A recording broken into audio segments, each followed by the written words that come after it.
예, 안녕하세요. 안녕하십니까. 좋은 날 어디 놀러 가고 싶을 것인데 어디 다녀오셨습니까? 예, 완전 이제 봄에서 여름으로 가는지 여름 같기도 하고 봄 같기도 하고 막 그러네요. 오늘 싱숭생숭 하시는 마음으로 갖지 마시고 단정한 마음으로 말씀을 같이 잘 경청해 주시면 고맙겠습니다. 자, 기도 올리겠습니다. 사랑과 은혜가 충만하신 거룩하신 하나님 아버지, 감사합니다. 이 귀한 시간을 세상에 헛되이 보내지 않고 또 말씀 앞에 나오신 모든 분들에게 주님께서 함께 해주시고 주시고자 하는 은혜 베풀어 주시옵소서. 한 영혼도 버려지지 않고 모든 영혼이 구원받기를 원하시는 주님의 귀한 뜻이 참석하신 모든 분들에게 나타날 수 있도록 도와주시옵소서. 저희들은 부족하오니 오직 주님의 능력 가운데서 이 집회가 진행될 수 있도록 도와주시옵소서. 사탄막이 틈타지 못하도록 지켜주시기를 원하며 예수님 이름으로 기도 올립니다. 아멘. 성경 같이 찾아보겠습니다. 로마서 1장 20절입니다.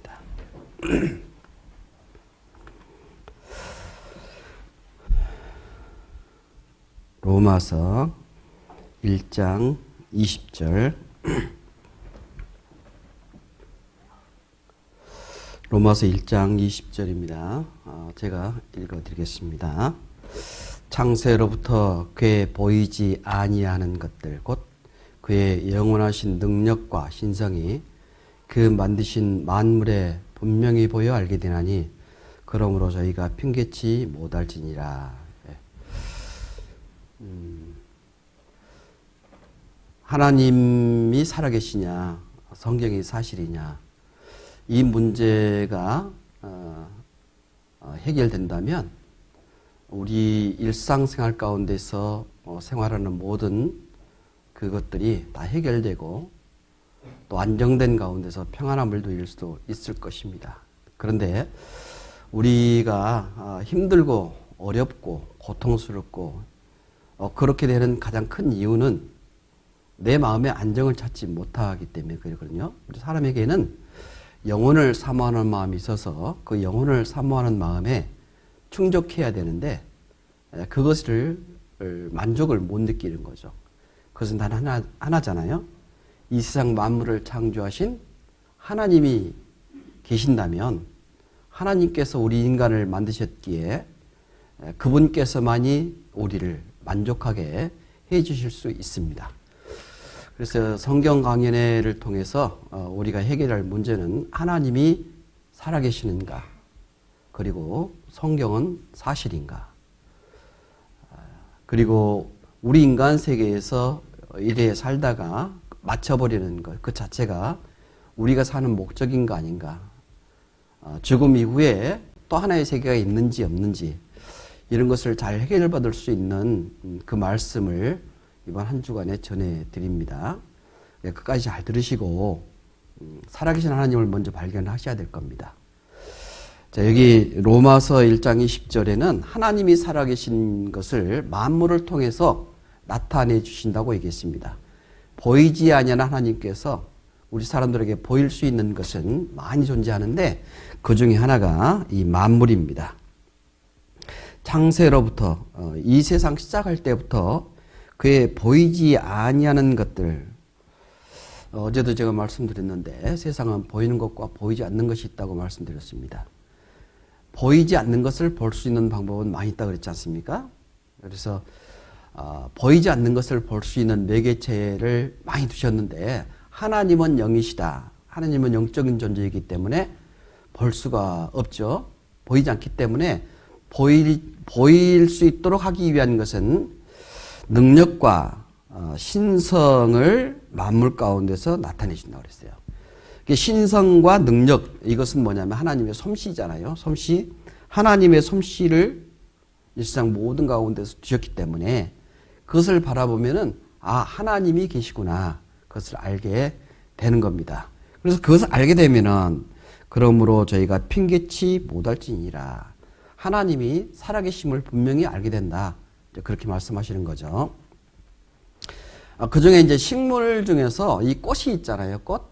이 세상 많은 꽃들이 있는데 이 꽃을 보면은 봄이 되면은 피고 또 여름이 되면 지고 또 열매가 열리고 겨울이 되면 눈이 오고 이것이 한 번으로 끝나버리는 것이 아니라 계속 반복합니다. 언제부터요? 창세 이후로. 창세로부터 그렇게 말씀하시지 않습니까? 그게 창세 이후로 이 세상 만물이 존재해서 그 존재하는 것은 너무나 정확하고 규칙적으로 이것을 우리에게 보여주고 계셔요. 봄, 여름, 가을, 겨울 계속적으로 존재하고 하루 이틀 사흘 나흘 날짜가 돌아가고 아침 낮 저녁으로 또 시간이 돌아가고 이것은 어느 한 번만 일회적으로 끝나는 것이 아니라 계속적으로 반복하고 있어요. 이것을 우연이라 할까요? 아니면은 어떤 누구의 계획이라고 얘기할 수 있을까요? 이거는 분명히 우연은 아닐 겁니다. 계획이겠죠? 어떤 계획, 누군가가 계획을 세웠기 때문에 그 계획에 의해서 이것이 진행되는 거잖아요. 2월, 3월에 피는 꽃이 반산 바람꽃이란 말이에요. 이제 2월, 3월에 피는 꽃이 있고, 2월, 4월에 피는 꽃이 있고, 3월, 4월에 피는 꽃이 있고, 4월, 5월 달에, 5월, 6월 달에 피는 꽃이 있고, 6월, 7월 달에 꽃이 피고, 7월, 8월에 꽃이 피고, 8월, 9월에 꽃이 피고, 9월, 10월에 꽃이 피고, 10월에서 4월, 겨울에도 꽃이 핍니다. 이게 과연 우연이냐? 이건 절대 우연이냐? 아니잖아요. 근데 이 꽃은 그때 한 번만 피고 끝나버리는 것이 아니라 계속 피는 거예요. 올해 피면 다음에도 그 시기에 핀단 말입니다. 이게. 여름에 피었던 꽃이 가을에 피고, 가을에 피었던 것이 봄에 피고, 이런 것이 아니라, 봄에 피는 꽃은 봄으로 정해져 있고, 겨울에 피는 꽃은 겨울에 정해져 있고, 이건 너무나 정확한 거예요, 이게. 이것이 저절로 됐다. 그렇게 얘기할 수는 없잖아요. 사람들은 그것을 뭐라고 그러냐? 자연이다. 그렇게 얘기를 하는데, 그러면 자연이 뭐냐? 스스로 자자, 그러할 연자에서 자연이라고 그러는데, 사람의 힘이 더해지지 아니하고 세상에 스스로 존재하거나 우주에 저절로 이루어지는 모든 존재나 상태, 이것을 자연이라고 그러는데 이것을 자연이라고 얘기할 수가 있겠습니까? 그런 것을? 그건 자연이 아니집니다. 그래서 하나님은 이 모든 걸 창조했다 그렇게 얘기하시잖아요. 창조. 비롯할 창자, 지을 종자, 창조. 전에 없었던 것을 처음으로 최초에 창세로부터 창조에부터 신이라는 분이 계시죠. 신이 만물을 친히 이 처음부터 만물을 처음부터 만드신 그분은 성경에서는 하나님이라고 얘기하고 있습니다. 하나님께서 이 모든 것을 붙드시고 그렇게 가신다고 얘기하시는 거예요.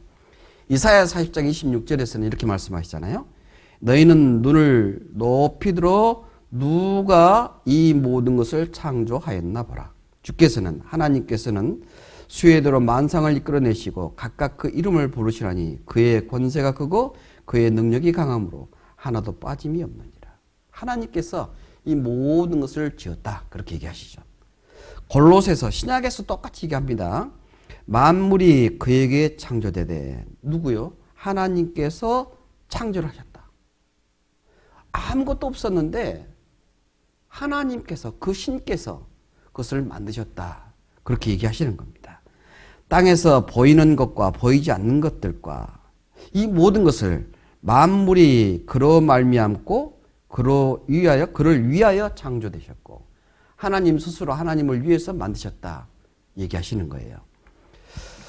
자, 이게 창세기 1장 20절에는 이제 모든 것을 창조하는 것을 얘기하고 계시는데 창세기 1장 21절부터 보면은요, 이 창조, 종류대로 만들었다는 얘기가 10번이 나오게 돼 있어요. 10번이 나옵니다.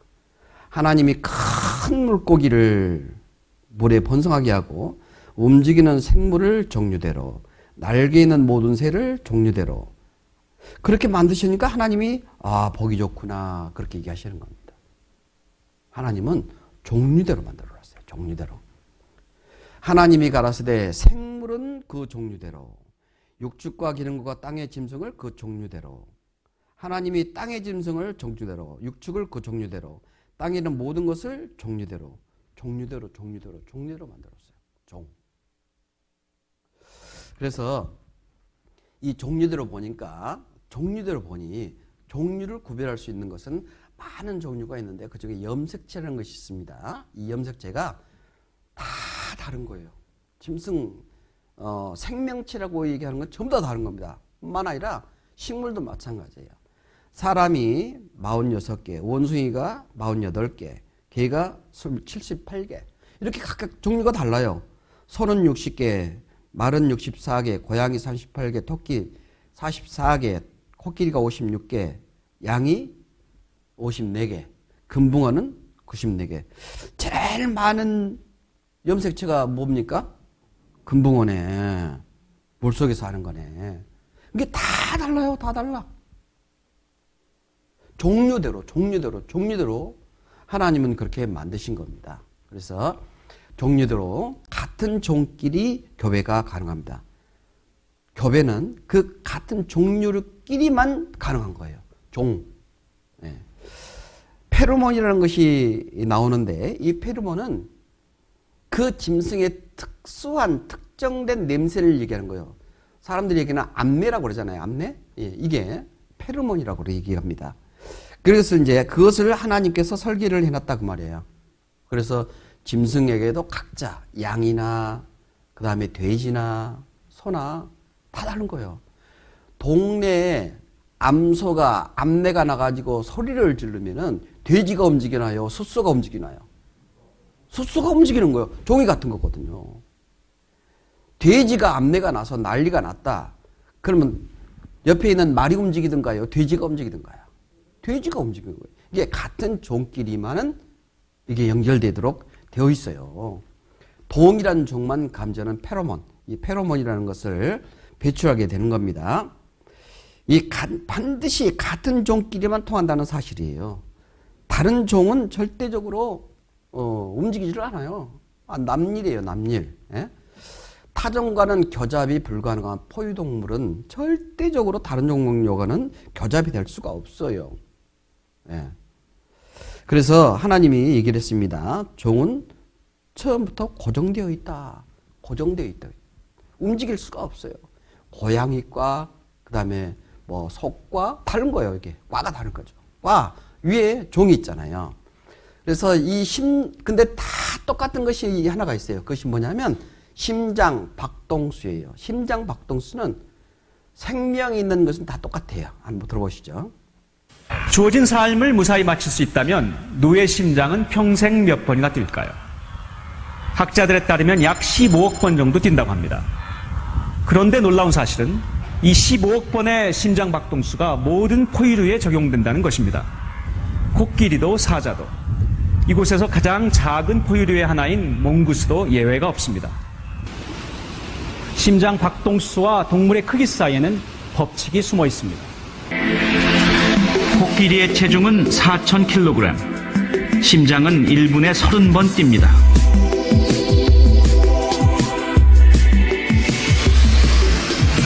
숫사자의 심박수는 60, 체중은 200kg입니다.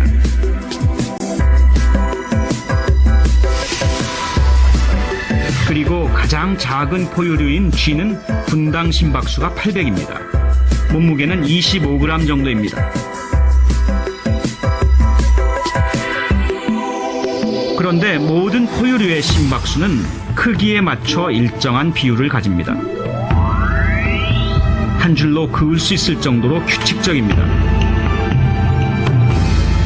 一泊の時間が実は体重の4分の1乗に比例する。4分の1の比例するっていうのは体重が10倍になると時間が約2倍長くなるってことです。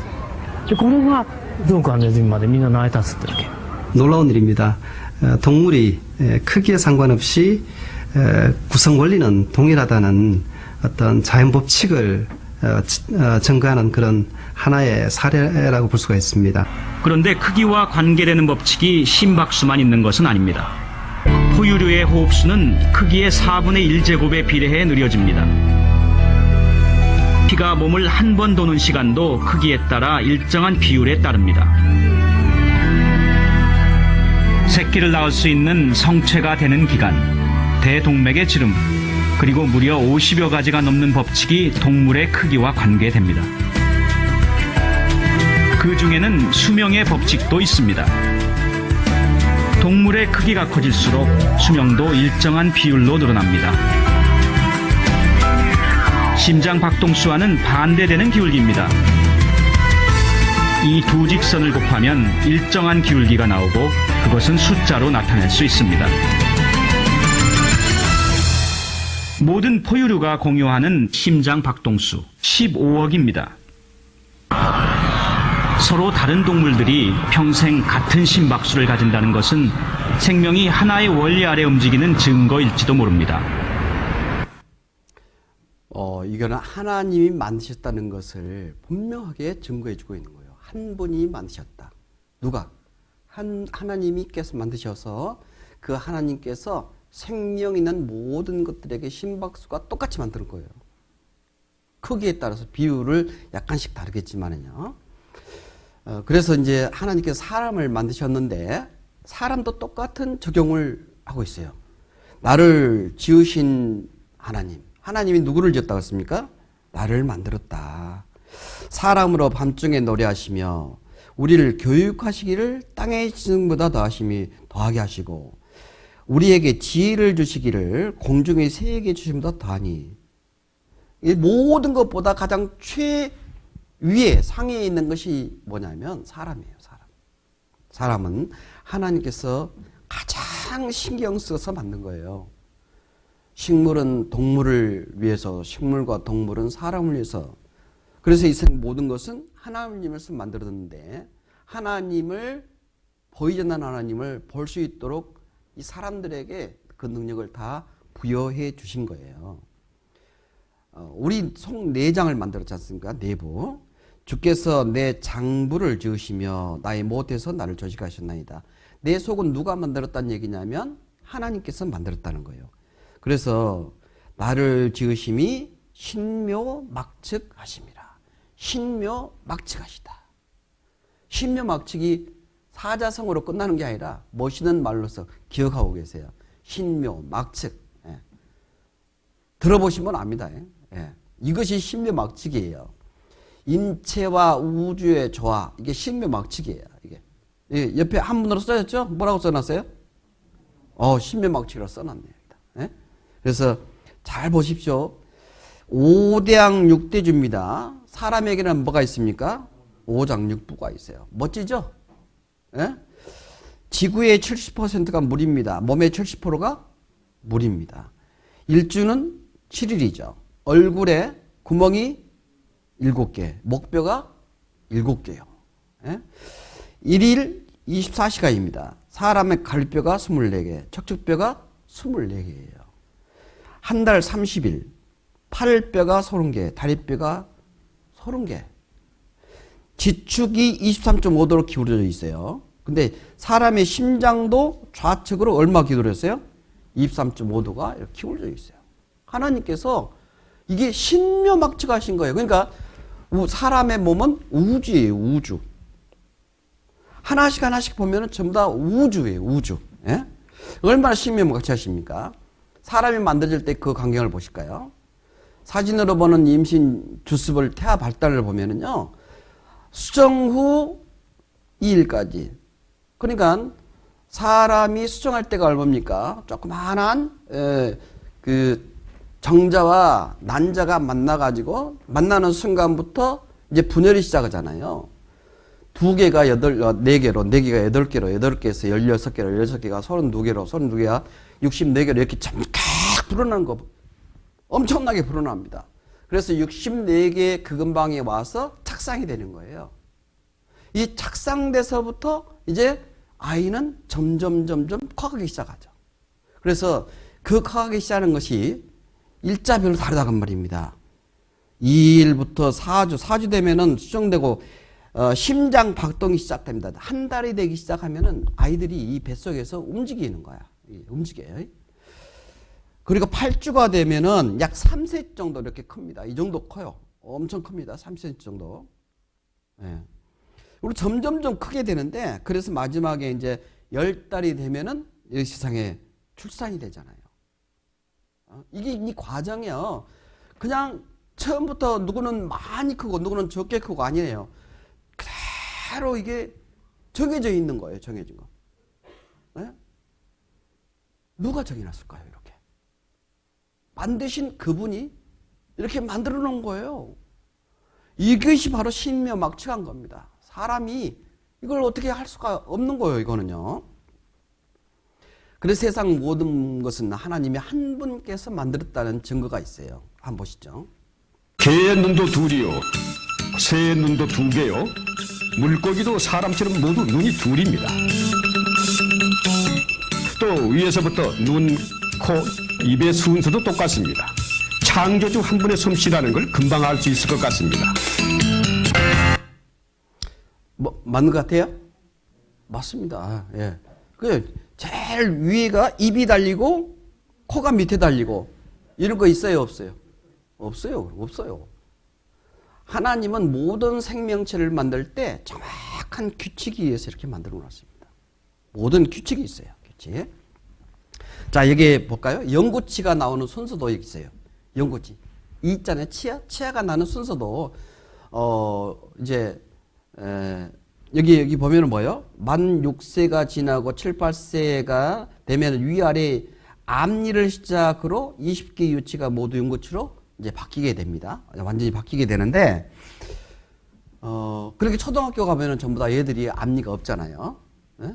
이게 자랑일지 모르겠지만 애들한테는 이게 초등학교 가면 전부 다 없어요. 이가. 할머니들도 아니고. 얘들이 다 이제 영구치로 바뀌어가는 과정이잖아요. 이제 고등학교나 대학생들이 이가 빠졌다. 그러면 이게 정상이에요, 비정상이에요?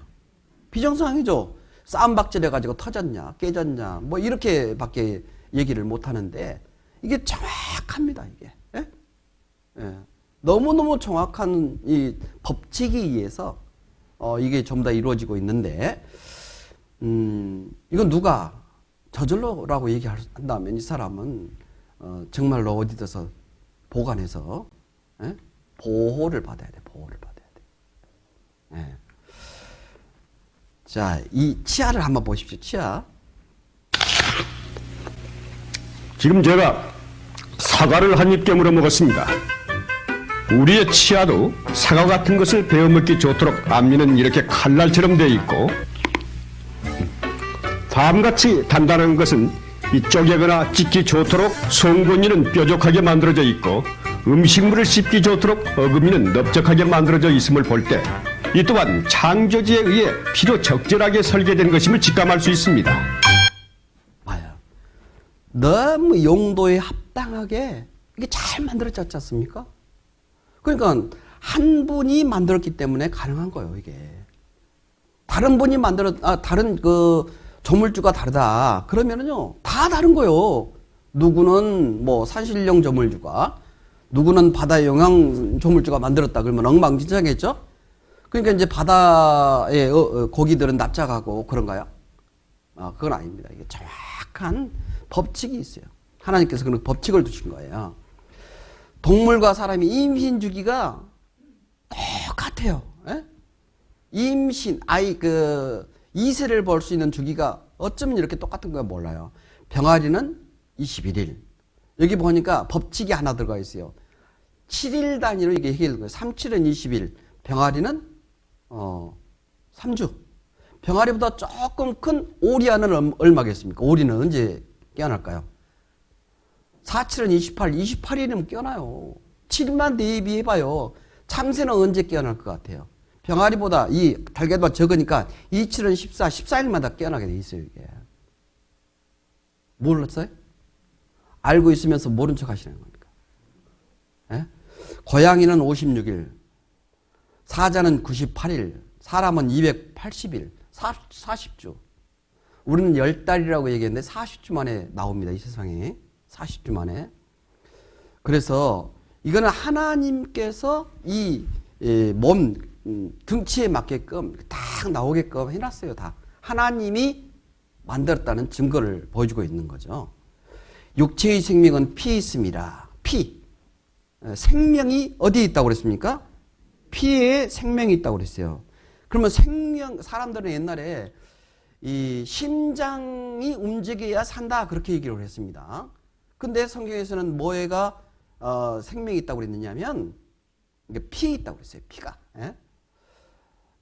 피 때문에 생명을 그만둔 사람들이 많이 있지 않습니까? 피를 흘려버리면요 만들어낼 수 있는 것이 한계가 있다 보니까 피가 없으면 수혈을 하게 돼 있어요. 그런데 심장이 멈추잖아요. 그러면 인공심장으로서 움직이게끔 만들어놨어요. 한번 봐보실까요? 누운 환자는 심장 판막에 이상이 생겨 병원을 찾았습니다. 심장 내부를 교정해야 하기 때문에 심장을 여는 수술이 필요한데요. 먼저 가슴을 절개하고 손상된 판막을 제거한 다음 인공 판막을 이식할 것입니다. 문제는 수술을 위해 잠깐 심장을 멈추어야 한다는 점입니다. 심장을 정지해주는 약물을 주입해주거든요. 그렇기 때문에 심장을 정지시키고 생명을 유지해야 하는 상황. 이것을 가능하게 하는 것이 있습니다. 심장으로 들어오는 혈액을 모두 차단해 몸 밖으로 뽑아낸 후 이산화탄소를 제거하고 산소를 공급해 다시 전신으로 운반하는 심장의 역할을 체외순환기라는 장비가 대신하고 있는 것입니다. 그러니까요.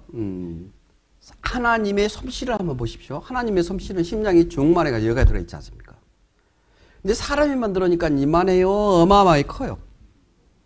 그러니까 하나님의 능력은 사람이 따라갈 수가 없는 거예요. 근데 다만 생명의 근원이 어디냐? 바로 심장이 아니라 피에 있다.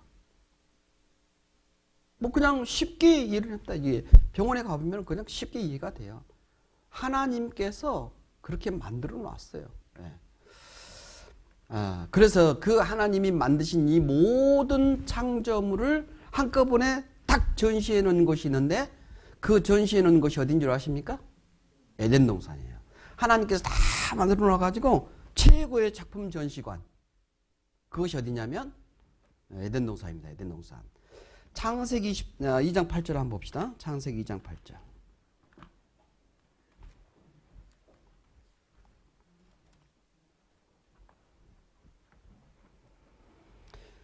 창세기 2장 8절. 성경을 오래 찾지 않아도 됩니다. 제가 앞에다 다 띄워놨어요. 글씨도 중만하게 만들어 놨습니다. 그래서 일부러 찾으려고 노력하지 마시고 빨리빨리 찾으면 보시지만 못 찾으시면 앞에 같이 보시면 됩니다. 여호와 하나님이 동방의 에덴에 동산을 창설하시고 그 지으신 사람을 거기 두시고 여호와 하나님이 그 땅에서 보기에 아름답고 먹기에 좋은 나무가 나게 하시니 동산 가운데는 생명나무와 선악을 알게 나무 있더라. 어디다 뒀냐? 하나님께서 동방의 에덴에 뒀다. 그래서 다른 말로는 에덴 동산 그렇게 얘기합니다. 창설했다. 만들었다. 창설했다 그 말은 저절로 생긴 것이 아니라 만들었다. 누가? 하나님께서. 하나님께서 만들었습니다. 여호와 하나님이 그 사람의 명하여 가라사대 동산 각종 실과의 실과는 내가 이물로 먹되 선악을 알게 하는 나무의 실과는 먹지 마라. 먹는다는 정령 죽으리라. 하나님께서 딱 한 가지 법을 두었습니다. 다른 것은 다 너 마음대로 하되 한 가지만 지켜라. 그것이 뭡니까? 선악을 알게 하는 나무의 실과만 먹지 마라. 근데 사람 심령은 참 이상해요. 하지 말라는 것을 더 하고 싶죠. 하지 말라는 걸 더 하고 싶어요. 엄마가 외출하면서 아이에게 냉장고에다가 꿀을 발라놓은 맛있는 것을 넣어놨어요. 그러면서 애야 영철아, 영철 여기 안 계시죠? 영철아 여기 아빠가 드실 거니까 이건 절대 손대면 안 된다 하고 가셨어요. 근데 영철이는 냉장고 안에 있는 거 먹고 싶을까요? 그냥 두고 싶을까요? 다 경험이 있으시네. 이게 이상해요, 호감이. 왜 그러냐면 사람에게만 있는 특별한 호기심이라는 거 있거든요. 사람에게만. 근데 그것을 교묘하게 이용하는 존재가 있어요. 그게 뭐냐? 마귀예요, 마귀. 마귀가 그 이용을 해가지고 결국 먹게 만들어 버렸습니다. 먹어버렸지 않습니까? 하나님께서는 사람을 만드셨습니다. 하나님은 사랑의 짝으로 사람을 만들었어요. 근데 사랑의 짝에 또 한 가지 선물을 줬는데 부리는 영, 그러니까 심부름꾼으로 천사를 만들었습니다. 근데 이제 하나님은 어디에서 살고 계시냐면 천국에 살고 계세요. 근데 천사는 뭐를 해야 되냐면 하나님 사랑의 짝인 사람에게 심부름을 해야 되는데 이 천사란 이게 하나님의 능력과 버금가기 때문에 도전을 한 거예요. 그래가지고 결국 하나님한테 쫓겨났습니까? 하나님 나라에서 쫓겨나지고 그 존재 어디로 가게 하나님이 만들었냐면 영원한 지옥으로 가게 만들었어요. 그래서 이 지옥은 천사를 보내는 곳이에요. 천사를 벌을 주기 위해서 만들어 놓은 곳이 어디입니까? 지옥이거든요. 근데 사람은 하나님의 짝이라고 그랬죠. 사람 하나님의 짝인데 이 짝을 하나님께서는 시험을 하시는 거예요. 자유의 의지를 둬가지고 하나님의 말씀을 순종하면 천국이지만 하나님의 말씀을 불순종하면 지옥이야. 이렇게 딱 정해놨어요. 그리고 거기 이제 시험거리를 뭐를 줬냐면 선악과를 만들어 놓은 거예요. 그래서 선악과를 먹느냐 먹지 않느냐 그거에 따라서 먹는 날에는 정령 죽으리라. 그러니까 하나님의 말씀을 듣지 않게 되면은 불순종한 결과 어디 가게 돼 있습니까? 지옥 가는 거예요. 먹지 마라. 예, 안 먹겠습니다. 순종하면 가지 어디입니까? 천국이거든요. 이렇게 이 선악과를 하나님께서 시험 대상으로 만들어 놓은 겁니다. 사람 이걸 계속 넘어져요. 이 테스트할 선악과가 우리 주변에 너무나 많아요. 사람 주변에 이게 너무나 많은 겁니다. 그래서 그거에 넘어져 가지고 잘못해서 벌을 받는 사람들도 많고 하나님 말씀 앞에 나오지 못해서 지옥 가는 사람도 많고 예. 또 여자에게 이르시되 결국 따먹어 버린 그 하와에게 벌을 주는데 내가 내게 잉태하는 고통을 크게 되려니 잉태하는 고통, 잉태하는 즐거움, 기쁨이 있어야 되는데 그 뒤에 뭐라고 돼 있죠? 고통이라고 그랬어요. 고통이라는 걸 보니까 이거 심상치 않은 거잖아요. 그래 고통을 가진 뿐만 아니라 내가 수고하고 자식을 낳을 것이며 너는 남편을 삼하고 남편은 너를 다스릴 것이니라. 예. 이렇게 하나님께서 벌을 줬어요. 근데 여자분들께서 자식을 낳는 것은 어쩔 수 없어. 내 속에서 나오는 거니까. 근데 밖에 있는 남편은 떼버리고 님으로 만들어야 되는데 거기다 꼭 하나 붙여가지고 남을 만들려고 해요. 남. 그래가지고 남편이 나를 다스리는 것을 절대 용납을 안 하려고 그래요. 그래서 집안이 시끄러운 거예요. 이제 사실 여부는 모릅니다. 저는 각자들 아시겠죠. 또 아담에게 이르시되 내게 내 아내의 말을 듣고 아내가 이제 얘기를 하잖아요. 선악을 알게 나를 실과를 먹지 말라 그랬는데 먹어도 괜찮아. 하나님과 같이 될까 와서 먹으라 한 거야. 걱정 마라. 그래서 결국 먹어버렸지 않습니까? 그래서 실과를 먹었은즉 먹은 결과 땅은 저주를 받는 거고 그리고 아담 그에게는 정신토록 수고하는 고통을 준 거예요. 이게 선악과를 따먹은 결과가 돼버린 겁니다. 지금 그대로 되고 있잖아요. 남자는 아침에 일찍 나가서 일을 하잖아요. 나는 깜짝 놀랐어요. 일을 하는데 새벽 4시에 나가서 일하시는 분이 계시더라고. 예, 저 누구라고 얘기를 안 합니다. 4시에 나가서 일을 해요. 캄캄한데. 예? 아니, 남자들은 그렇게 수고를 해요. 그 결과가 뭐예요? 선악을 따먹은 하와의 말을 듣는 아담 때문에 남자가 그러는 거예요. 여자가 아이를 낳는 이유가 뭐예요? 그 사탄 마귀의 말을 들은 결과가 그렇게 돼버린 거예요. 이게 지금 그대로 사실로 이루어지잖아요. 이것을 자연이다 그렇게 얘기합니까? 저절로 그랬다고 생각하십니까? 아니에요. 하나님이 만드는 법이 망가져가지고 법에 망가진 결과 그 모습으로 지금 되고 있는 거죠. 근데 그 하나님께서 만들어주신 이 에덴 동산이 사람들은요, 이 땅에 있는 건가? 아니, 이 땅이, 아니, 다른 꿈의 도시인가? 사람들이 많이 헷갈려요. 근데 성경에서는요, 이 땅이라고 얘기하고 있어요. 이 땅이 맞잖아요? 하나님께서 모든 것을 만드시고 그 에덴 동산에다가 사람과 식물과 동물과 모든 것을 하나님의 솜씨를 만들어 놓은 거죠. 그래서 그것이 있느냐 없느냐 이것은 너무너무 중요한 거예요. 왜 그러냐면 나의 근본이 되기 때문에. 나의 근본이 찾게 되면은 나는 이 땅에 처음부터 있는 거죠. 외계인이 아니니까. 그래서 강이 에덴에서 발원하여 동산을 역시고 거기서부터 갈라져 네 근원이 되었으니 하나님께서 동산을 만드시는데 네 개의 강을 둔 곳이 그가 바로 에덴 동산이다. 그렇게 얘기를 하고 계십니다. 이게 약도를 그려놨잖아요. 약도. 약도라는 것은 쉽게 찾아보기 위해서 만들어 놓은 것이 약도지 않습니까? 어디를 찾아가기 위해서. 그래서 우리가 에덴 동산을 찾기 위해서는 네 개의 강만 찾으면 되는 거예요. 네 개의 강을 찾으면 그곳이 어디라고요? 에덴 동산인 거예요. 첫 번째 이르는 비손이요, 두 번째 강은 기온이요, 세 번째는 히데길, 네 번째는 유브라데라는 강이 있어요. 네 개의 강이 있어요. 네 개의 강이 지금 존재하느냐. 근데 보니까 인류 최초 문명이 발생했던 것이 어디냐면 이 메소포타미아 문명이에요. 학교에서 많이 배웠잖아요. 4대 문명 발생지. 메소포타미아 문명, 이집트 문명, 인더스 문명, 황하 문명. 이 4대 문명 발생지라고 그러잖아요. 그 4대 문명 발생지 메소포타미아 문명은 그 말 뜻이 뭐냐면 두 개의 강 사이라는 거예요. 두 개의 강 사이. 두 개 강이 뭐냐? 티그리스 강과 유프라테스 강이에요. 이 두 강이 만나서 이루어지는 삼각지. 이곳이 현재의 이라크에서도 바그다드거든요. 근데 성경에 그 바그다드를 둘러싸고 있는 두 개의 강이 성경에 그대로 나타나 있는 거예요. 그 두 개의 강이 어느 땅이냐?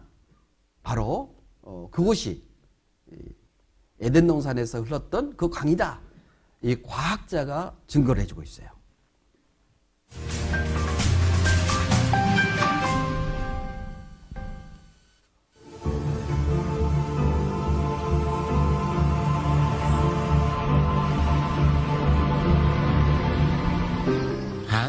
마침내 우리 시대에 발견된 에덴 동산은 3000년 성경 역사 속에서 베일에 쌓여 있었는데 그 신비가 30년의 인공위성 기술에 의해 드디어 밝혀졌다.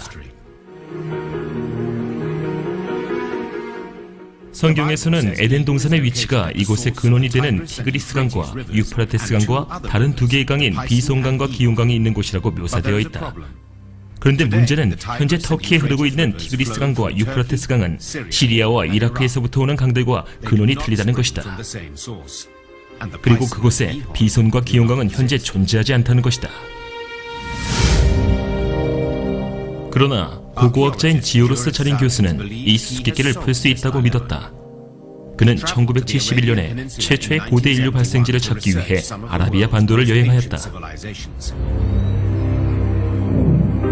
그리고 그는 사우디아라비아가 과거에 항상 사막은 아니었음을 밝혀내었다. 고대에는 아라비아가 지금보다 훨씬 물이 풍부했을 것입니다. 티그리스와 티그리스 강이 웨디 버틴 델타, 즉 아라비아의 배꼽인 지점으로 흘러서 만납니다. 실로 놀라고 엄청난 강의 흐름이 아라비아 지역에 물을 공급하였고 북동 아라비아까지 전개되었습니다. 그래서 저는 고고학적, 지리학적인 측면에서 더욱더 초점을 맞추기 시작했습니다. 연구 과정에서 자린 교수는 인공위성에서 찍은 사진을 토대로 땅의 지형을 밝혀내게 되었다. 이것은 놀라운 발견이었다. 이 사진을 통해 화석화된 두 개의 강을 발견할 수 있었다. 지금은 말라버린 강들이다.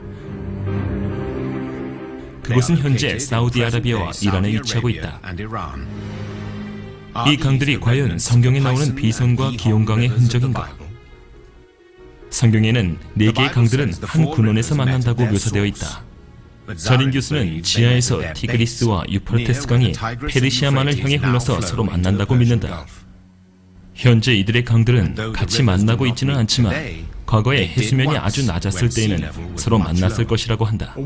네 개의 강들이 모두 흘렀을 때의 상황은 6, 7천 년 전에는 창세기에 묘사된 것처럼 물고기와 자원과 물이 풍부했을 것입니다.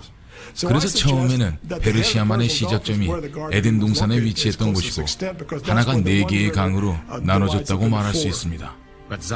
저린 교수팀은 계속해서 아담과 이브와 에덴 동산에 무슨 일이 있었는지 밝혀내었다. BC 6000년경의 해수면은 지금보다 적어도 150m 정도는 낮았다는 것이다.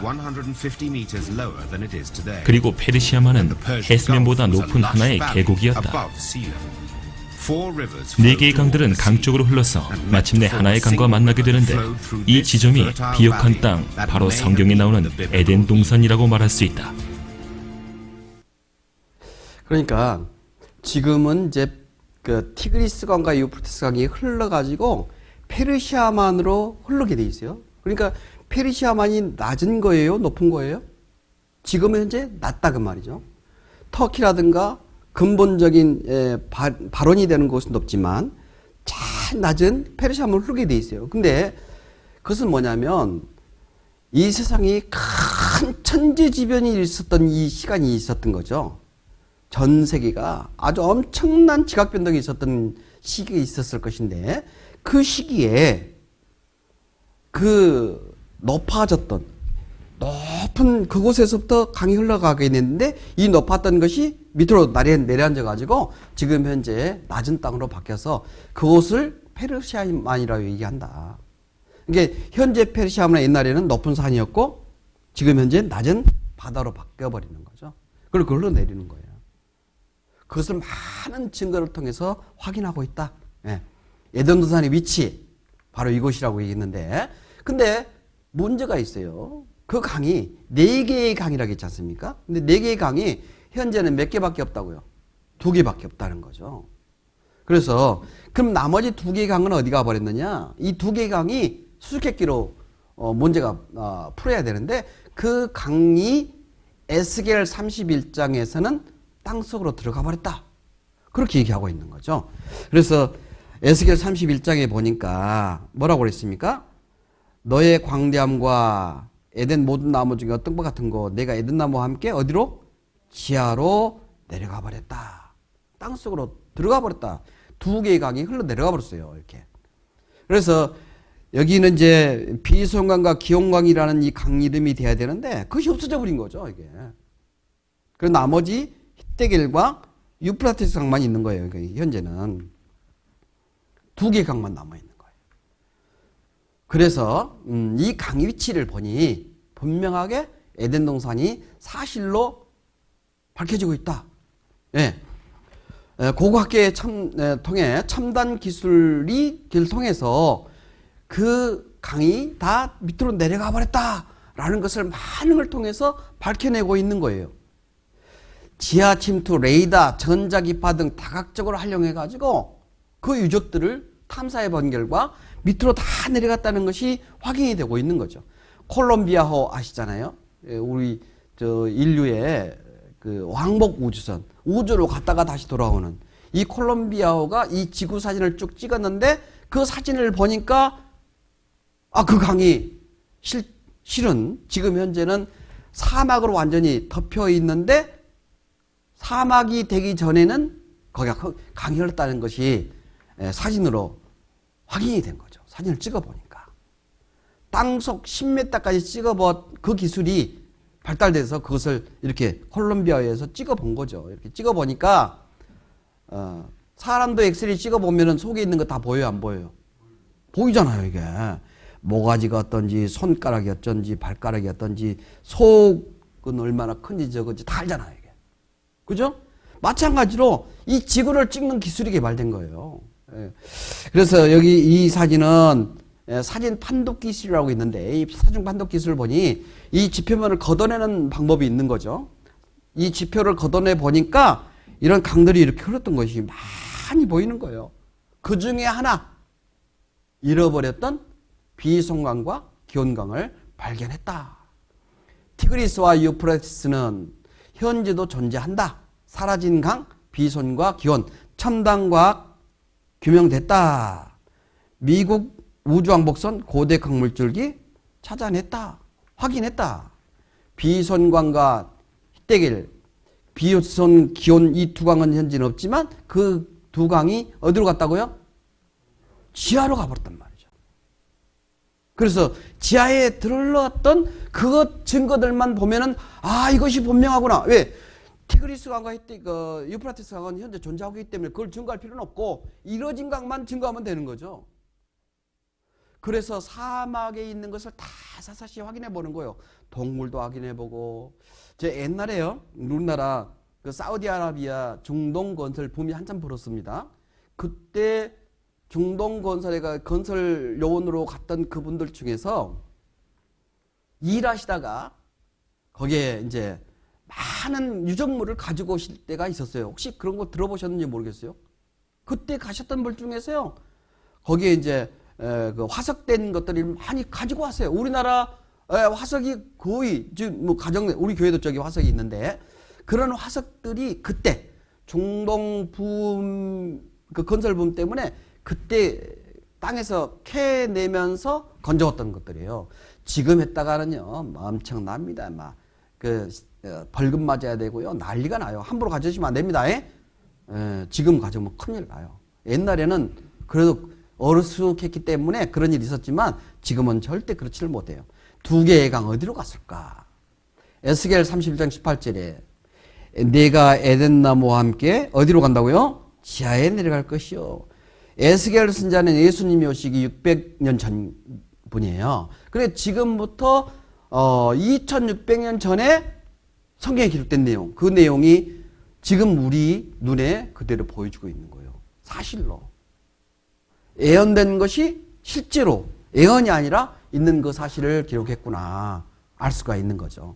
이 큰 나무들이 땅속에 들어가 버렸어요. 어마어마하잖아요. 네. 사람 키가 이만한데 나무는 이렇게 큰 거예요. 이렇게. 네. 이 나무들 좀 봐요. 사람이 많아 보이잖아요. 네? 너무 큰 거예요. 메타세콰이어, 캐논이라고 되지 않습니까? 메타세콰이어 파크. 예. 여기 영덕에도 메타세콰이어 그 있는데 그거보다 여기 가면은 비교도 안 되죠. 거기에 비하면은요. 어마어마하게 큰 거죠. 네. 그때 동물들은 얼마나 큰가 좀 봐요. 이렇게 큰 거예요. 이렇게. 이렇게 큽니다. 사람 좀 봐요. 사람. 이 자이언트 동물에 비해서 이렇게 사람이 큰데도 불구하고 이만큼 남아 있는 거예요. 얼마나 큽니까? 사람 대퇴골이요. 이 사람 키만 합니다. 이만해. 커요, 적어요. 엄청나죠? 이 사람이 만큼인데 아직도 보이질 않은 거예요. 이 정도 큰 겁니다, 이게. 잠자리 한 마리가 70cm. 녹색 초원이었다. 예. 그리고 거기에 동굴에 가보니까 벽화가 그려져 있는데 벽화가 뭐가 있냐면 짐승들 벽화예요. 짐승들이 있었다는 거 아니겠습니까? 짐승들이 있었다는 얘기는 뭐예요? 그때는 초원이었다. 물이 많이 있었다. 강이 있었다. 알 수 있잖아요. 그러니까 기손강과 기온강과 비손강에 그 옛날에 흘렀던 그것이 사실이다. 여기 이렇게 많은 겁니다. 이게 뿐만 아니라 그 자이언트 큰 대륙 나무든지 짐승이든지 동시에 땅속으로 쑥 들어가 볼 때가 있었는데 그래서 메모리 돼 버린 거죠. 그 지역이 되냐? 이게 바로 에덴 동산 지역. 이 지역에 기름이 전 세계의 약 70%가 나오고 있어요. 예? 이렇게 많이 나오고 있어요. 70%가. 어마어마합니다. 이게 양이. 그럼 석유가 어떻게 만들어지는 거냐? 동시에 그 큰 나무들, 나무도 기름 나오는 거 알고 계시죠? 나무, 소나무에 송진, 이건 기름이에요, 기름. 불 붙잖아요. 예? 그러면 송진에서만 찐이 나오냐? 아니에요. 모든 나무들의 찐은 다 나오게 돼 있어요. 불 붙이면 다 붙습니다. 예. 그리고 또 동물들도 그 큰 동물들이 순간에 들어가 버리니까 위에서 큰 압력으로 확 누르는 거예요. 프레스가 되는 거죠. 그래서 거기에 기름이 막 나오는 겁니다. 이렇게. 응? 땅 속에 쑥 들어가지고 엄청 큰 압력으로 해서 생기는 것을 뭐라고 하냐? 석유라고 그래요. 석유. 예. 그걸 우리는 뽑아서 쓰잖아요. 이게. 하나님께서 지금 우리 사람들에게 사용될 줄 알고 먼저 집어넣어놨어요. 우리가 입은 옷, 이거 전부 다 뭐예요? 이 석유에서 나오는 겁니다. 예. 플라스틱 요구 얼마나 좋은지 몰라. 바가지 이런 거. 예? 전부 다 어디서 나와요, 이게? 예, 기름에서, 이 석유에서 나오는 거예요. 비타민 C 안 드신 분이 거의 없어요. 어디서 추출됩니까? 이 석유에서 추출되는 거예요. 예. 석유. 이 석유가 나오는 겁니다. 석유란 무엇이냐? 큰 압력, 큰 바위 덩어리 이런 걸 통해서 큰 압력을 두니까 거기서 압축이 돼가지고 오일이 생기고 가스가 생기는 거예요, 이게. 예?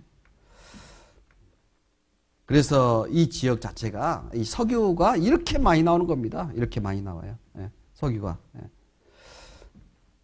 그래서 이 중동 지역에서 전 세계의 생산량의 약 70%가 이게 생산이 되고 있어요. 에덴 동산 지역. 그렇게 비옥했다는 거 아니겠습니까? 이곳이 바로 에덴 동산인 거예요. 에덴 동산은 메소포타미아에 있습니다. 메소포타미아에 있었다. 에덴 동산은 지금의 페르시아만이다. 성서 속 에덴 동산은 바로 이곳이다. 이곳이 바로 에덴 동산이에요. 에덴 동산은 우리 꿈속에서 그려지는 파라다이스가 아니에요. 어디입니까?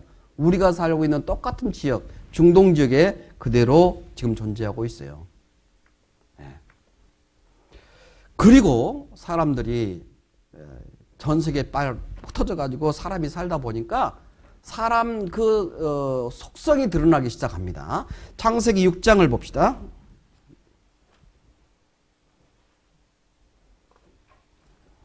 창세기 6장 9절부터 제가 읽겠습니다. 창세기 6장 9절부터 몇 구절 읽겠습니다. 노아의 사적은 이러하니라. 노아는 의인이여 당세의 완전한 자라. 그가 하나님과 동행하였으며 그가 세 아들을 낳았으니 셈과 함과 야벳이라. 때 온 땅에 하나님 앞에 폐기하여 강포가 땅에 충만한지라. 에덴 동산에서 아담과 하와로 인해서 많은 종족이 퍼지기 시작합니다. 살다 보니 엄청난 많은 사람이 늘어났어요. 근데 그 사람들이 흩어 살다 보니 여기저기 막 살다 보니까 하나님께서 넣어줬던 그 성품이 아니라 바뀌자 버렸지 않습니까? 네. 아담의 그 성품을 바꿔버린 것이 뭐였어요? 마귀잖아요, 마귀. 마귀가 집어넣어준 죄를 지을 수 있는 죄성이 날아나가지고 사람들이 얼마나 죄를 많이 짓는지 때에 온 땅에 뭐 있다고요? 하나님 앞에 폐기하였더라. 그리고 강포가 땅에 충만한지라. 폐기하였다. 강포가 많다. 이거 쉽게 알아들을 수 있는 얘기가 아니죠. 그래서 제가 밑에다가 써놨잖아요. 뭐라고 써놨어요? 강포, 몹시 우악스럽고 싸납다. 사람이 그 모양이 돼버렸어요. 예? 폐괴, 부서지고 무너지고 또 부수고 또 무너뜨리고 이런 거 사람이 할 수 있는 일이 아니라 강포, 폐괴, 사람이 우악스러운 것, 짐승들이나 할 수 있는 그런 일들로 세상이 가득 찬 거예요. 충만했다. 가득 찼다. 하나님께서 야, 내가 왜 저 사람들을 만들었을까? 야, 내가 괜히 만들었네? 아마 이렇게 제일 처음에 후회를 하셨다는 거예요. 그래서 저 사람들을 그만두면 안 되겠다 생각하시고 그걸 다 없애버리고 시작했죠. 없애버리기로. 근데 새로 시작하는 것보다는 그래도 괜찮은 사람은 살려야겠다 생각하고 노아의 식구들만은 살려둔 거예요. 누구 식구요? 노아. 놔두라. 놔. 네, 참지 말고. 그래서 이 노아라는 사람들, 이 식구만은 괜찮은 사람이다. 근데 그 아이들, 남자아이가 4명 있는데 셈과 함과 야벳, 이 3명과 그리고 노아와 그의 부인들 8명만은 살려둬야겠다 생각했어요. 그래서 그 살려두기로 생각한 그 사람들에게 하나님께서 노아에게 특별한 명령을 하신 거예요. 뭐라고 되어 있습니까? 너는 잣나무로 너를 위하여 방주를 짓되. 방주가 뭐냐면 배예요, 배. 우리는 배를 생각할 때 어떻게 생각하냐면 유선형으로 생긴 배만 생각합니다. 유선형의 배는 뭐냐면 이곳에서 다른 곳으로 움직이는 거예요. 장소가 이동이 되는 겁니다. 근데 방주는 뭐냐? 물 위에 뜨긴 뜨는데 장소 이동용이 아니에요. 그냥 제자리에 있기만 하면 돼요. 화물 싣는 거예요. 화물. 그래서 지금 현재 그 이름은 뭐라고 하냐? 바지선. 응? 바지선 아세요? 영어로 하니까 알아들으시네. 네. 방주고는 못 알아들으신가 봐요.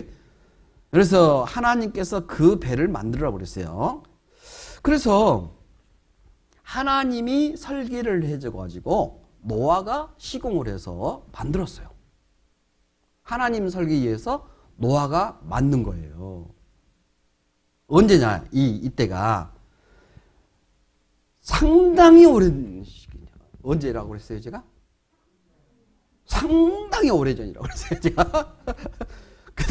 근데 성경에 보면은 지금부터 한 6,000년 전에 아담과 하와를 만드셨어요. 그리고 아브라함을 지금부터 4,000년 전에 선택을 했어요. 그러니까 아브라함과 노아 사이 그 근방이라는 얘기겠죠. 5,000년 근방 내외에 5,000년보다 약간 더 앞에 이 정도 지금부터 5,500년 그 근방이라고 생각하시면 됩니다. 그때에 하나님께서 설계를 둬가지고 방주를 만들었습니다. 그 방주가 안전한가 설계대로 이 성경의 설계대로 그때 그때 그 모양대로 다시 재현을 해가지고 이 박사들께서 시험을 해봤어요. 어떤 시험을 했느냐? 안전한지 여부를 확인해봤습니다. 나무로 만든 방주가 지구 대격변으로부터 안전했을까? 실제로 실험을 해봤다. 1992년 한국해양연구원에서 방주의 안정성을 실험한 것이다.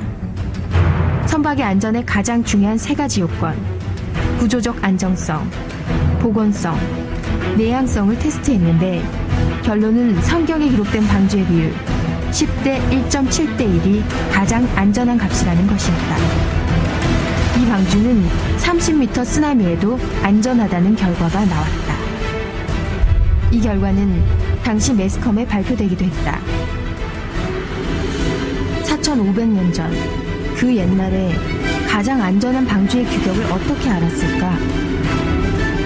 우리가 알 수 있는 사실은 이 숫자가 창조주 하나님으로부터 나왔다는 것뿐이다.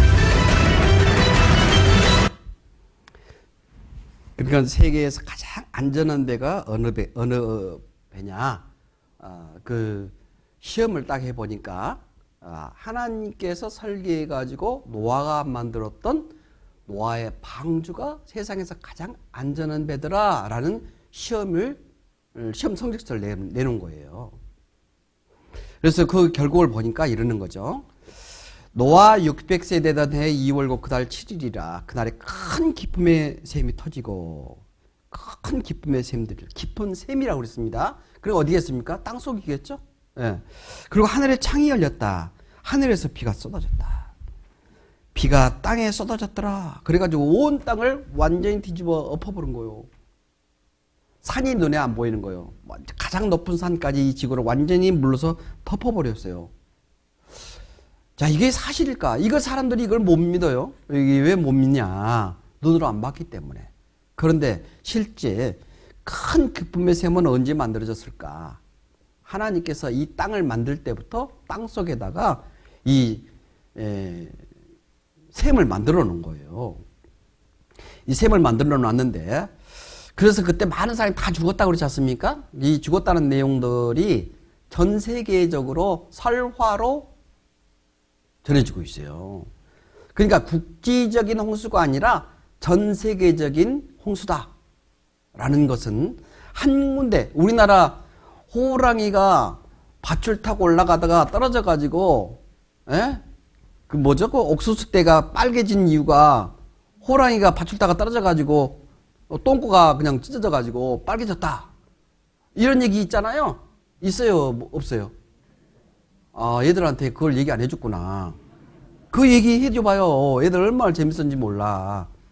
근데 그 얘기가 우리나라밖에 없는 거죠. 그러니까 우리나라 얘기일 뿐이에요. 이게 다른 전 세계적으로 똑같은 내용이 있는 게 아니란 말이죠. 근데 이 노아 홍수, 전 세계 사람들이 이 물로써 다 죽었다 한 명도 빠짐없이 그러니까 배 탄 8명을 뺀 나머지 사람들은 다 죽었다라는 그 설화가 똑같이 있다는 거예요. 한국에도 있고 중국에도 있고 인도에도 있고 아프리카도 있고 유럽에도 있고 미국에도 있고 야, 근데 똑같이 다 있는 거예요, 이게. 노아 홍수와 비슷한 신화는 전 세계에 두루 존재한다. 고대 메소포타미아의 길가메시 서판에도 노아 홍수와 거의 같은 내용이 기록됐고 하와이 원주민들도 노아 홍수 전설이 있다. 이름까지 흡사하다. 중국 묘족의 구전설화는 더욱 놀랍다.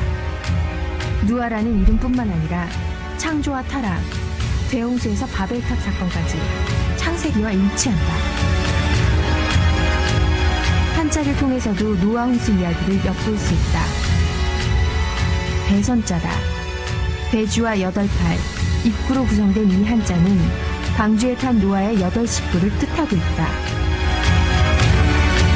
물 따라 내려갈 연도 마찬가지다. 방주는 조형장치가 없기 때문에 그저 물 따라 내려갔다는 표현이 딱 들어맞는 것이다. 이같이 노아 홍수와 공통된 내용의 신화가 지구 곳곳에 존재한다는 것은 이것은 더 이상 신화가 아니라 역사라는 것을 말하는 것 같지 않은가? 이게 이제 이 설화가 뭔지 아시겠죠? 설화가 뭐냐면 혀설자잖아요. 이게 입으로 전달되는 내용이 설화예요. 말로만. 이게 우리나라 같으면 전설 따라 삼만리, 삼천리구나. 전설 따라 삼천리 이렇게 움직이는 것처럼 말로만 움직이는 거. 이게 설화입니다. 이 설화가 노아 설화래요. 방주 설화. 예? 자, 창세기 8장 3절에 그게 똑같은 내용이 이제 성경에 나오기 시작하는데 물이 땅에서 물러가고 점점 물러가서 150일 후에 감하고 7월 달 7일에 방주가 어디? 아라랏산에 머물렀으며 아라랏산. 예. 제가 왜 2번이나 얘기했죠? 알라고. 그래서 이 아라랏산에 정말 존재하고 있다 그 말인데 방주가 아라랏산에 이 물이 전 세계에 이렇게 꽉 차고 있다가 아까 방주가 움직이는 거라고 그랬어요? 아니면 제자리에 있는 거라고 그랬어요?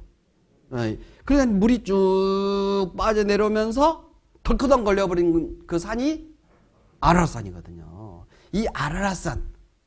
근데 그 아라랏산에 방주가 있다는 겁니다. 그런데 말씀이죠. 우리나라에 배를 아주 특이한 배가 하나가 있죠. 그 배가 뭐예요? 거북선이에요. 근데 그 거북선은 실체가 있을까요, 없을까요? 실체가 없어요. 말로만 내려오는 거예요. 말로만. 그것도 그 이순신 장군의 문중 중에서 어떤 누구가 자기 생각으로 그림을 그려놓은 거예요. 이 자기 생각으로 그림 그려놓은 것을 만들었단 말이죠. 그 그림 그려놓은 그 자체가 존재한다. 그렇게 생각하는 겁니다. 확실해요? 불완전해요? 너무너무 불완전하죠? 실체가 없어요. 그런데 사람들은 믿어요, 안 믿어요? 참 미세하네요. 실체도 없는데도 사람 믿어요. 근데 실체가 있는 방주는 믿어요, 안 믿어요? 참 요상하단 말씀이죠. 응? 안 믿어요. 이게 그 방주가 얼마나 큰지 이 축구장보다도 더 크다고 그랬어요. 이보다도 이 축구장보다 훨씬 더 큰 게 그 노아에게 하나님께서 설리를 둬가지고 만들었던 이 배입니다. 이 배. 이 배가 몇 층으로 만들어졌느냐? 상중하 3층으로 만들었다고 그랬어요. 3층. 예? 그래서 그 배를 큰 배라고 해서 배선자를 쓰게 돼 있어요. 배선자. 앞에는 뭡니까? 배주자. 돛단배 할 때 배주자. 여는 8식구. 8팔자. 사람이 입하고 똑같은 거예요. 그래서 이 큰 배 이름을 배선자다. 배선자는 뭐를 얘기하고 있느냐? 방주를 뜻하고 있어요. 뭐를 뜻한다고요? 방주를 뜻하고 있어요. 방주. 방주를 만드는 적이 언제적이냐면 BC 2400년도에 이 방주를 하나님이 만드신 거예요. BC 2400년. 그러니까 지금부터 몇 년 전입니까? 4400년 전이거든요. 5000년 가까이 된 그 근방에 만들어졌습니다. 그런데 사람이 가장 큰 배를 최초에 만든 적이 얼마냐? AD 1843년. 지금부터 한 300년 전에밖에 못 만든 거예요. 그 전에 만들지 못했어요. 다 부서져 버리는 거예요. 만들었다면 부서져 버리는 거지. 근데 하나님께서는 이미 설계를 해가지고 만들어서 그 실체가 어디에 있다고 그랬죠? 그렇게 얘기했는데 아라라. 예. 어디에 있다고요? 아라라산. 예. 노아의 방주 모형을 제작해 봤습니다. 해보니까 30m 파고에도 뭐 하더라? 안전하더라. 그랬어요. 안전한데. 이 배 안정성을 시험하기 위해서는 첫 번째 보온 안정성. 흔들흔들 하다가도 딱 서 있는 거예요. 이게. 보온 안정성. 예. 그리고 구조 안정성. 이 파도를 이렇게 나가는데 이 배가 부서질 확률이 가장 높은 것이 뭐냐면 파도 위에 덜커덩 걸렸을 때 이게 잘못하면 부서져 버리거든요. 뽀사져 버려요, 이게. 예. 그것도 안전하냐 아니냐. 예. 또 한 가지 뭐냐면 파랑 안정성. 아까 몇 메다까지 그랬죠? 36m, 40m까지도 안정하더라. 안전한 배의 능력을 다 해보니까 전 세계에서 가장 안전한 배더라. 라는 증거가 확인됐지 않습니까? 그래서 모형 선박을 만들어 구조 안정성, 보건 안정성, 파랑 안정성에 대한 상대적 비교 평가에서 실험을 수십 차례 해봤다. 수십 차례 해본 결과 가장 안전한 배가 노아 방주였더라. 라는 결과를 낸 거예요. 여기 보니까 방주가 실험 결과 현대 선박 기술로도 감탄할 정도로 과학적이었다며 다른 현대적 선박과 비교할 때 노아의 방주가 최고의 보건 안정성을 갖고 있으며 세 가지 안정도를 종합평가한 결과도 방주가 최적의 안정성을 가지고 있다. 최고의 안정성이다. 방주의 안정성 조선 전문가들도 알고 있다. 조선 전문가가 그랬기 때문에 우리나라 옛날 이름이 조선이라고 그래서 그때 전문가들이냐 그것이 아니라 배를 만드는 사람들. 누구요? 배를 만드는 사람들. 그 사람들도 뭐 했다? 인정했다. 이게 뭐예요, 이게? 거북선. 거북선 실제 있다고요, 없다고요? 없어요. 한번 보십시오. 있는지 없는지. 오는 28일 탄신 474주년을 맞는 충무공 이순신 장군의 업적을 이야기할 때 이 거북선을 빼놓을 수 없겠죠. 여수등 곳곳에서 전시된 거북선을 볼 수는 있지만 이 거북선에는 오류가 많다고 하는데요. 이순신 장군 집안에서 전해내려온 2장의 거북선 그림이 그 오류를 풀 결정적인 사료라는 연구 결과가 나왔습니다. 김윤미 기자가 취재했습니다. 충무공 이순신 장군 집안에서 전해 내려오다 현충사에 기탁된 2장의 거북선 그림입니다. 거북선의 크기와 구조를 시로 표현하고 덮개 위에 장수가 지휘하는 장대가 설치된 그림인데 언제 누가 그렸는지 알려지지 않았습니다. 이 그림이 이순신 장군의 5대 후손이자 조선시대 3도 수군 통제사를 지낸 이현상의 작품이라는 연구 결과가 나왔습니다. 순천향대 홍순구 교수가 후손들 가운데 1747년 거북선을 활용해 수군을 훈련시켰던 유일한 인물을 찾은 겁니다. 후손에는 12명의 통제사가 있는데 유일하게 이현상 장군이 수군 훈련을 함으로써 장대를 꾸미는 과정에 이 기록을 남긴 걸로. 사실이라면 2 종류의 거북선 그림이 수록된 1795년 이 충무공 전서보다 48년 앞섭니다. 특히 활을 썼다는 임진왜란 당시와 비슷하게 덮개의 화살 구멍으로 보이는 구조물을 비롯해 옆면에도 대형 포로 커다란 화살을 쏘기 위한 직사각형 문이 보입니다. 임진왜란과 가까운 시기에 기록하는 물론 통제형 거북선까지 200년 가까이 이어진 만큼 이순신 장군의 거북선도 닮았을 가능성이 높아 고증에 필요한 결정적 사료라는 얘기입니다. 그러니까 그 고증이에다면 거북선이 몇 종류라고 그래요? 잊어먹었어요, 금방. 그림이 1, 2, 3 이렇게 나와 있잖아요, 이게. 몇 가지입니까? 그러니까 우리나라의 거북선이 지금 각기 종류로 있는데 이것이 가짜다.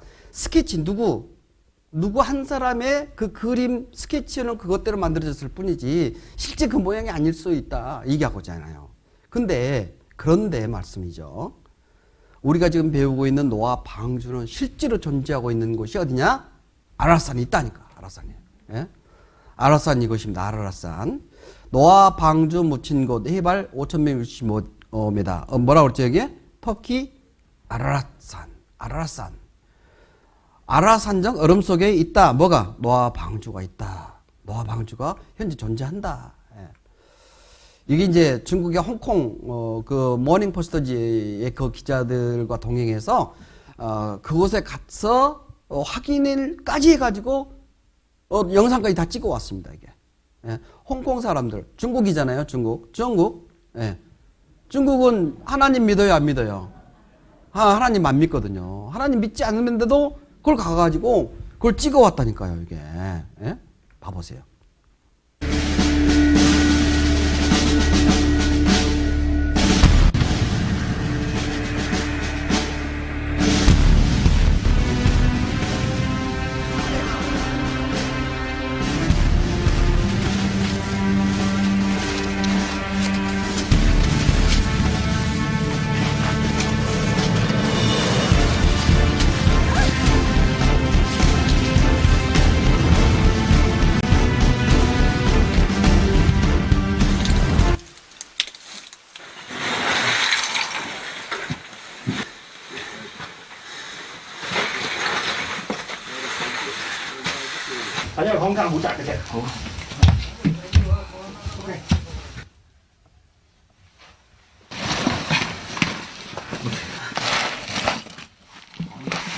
조심해요. 여기까지도 배 아니네. 엄청 큰데? 여기 밑에는 뭐가 있지?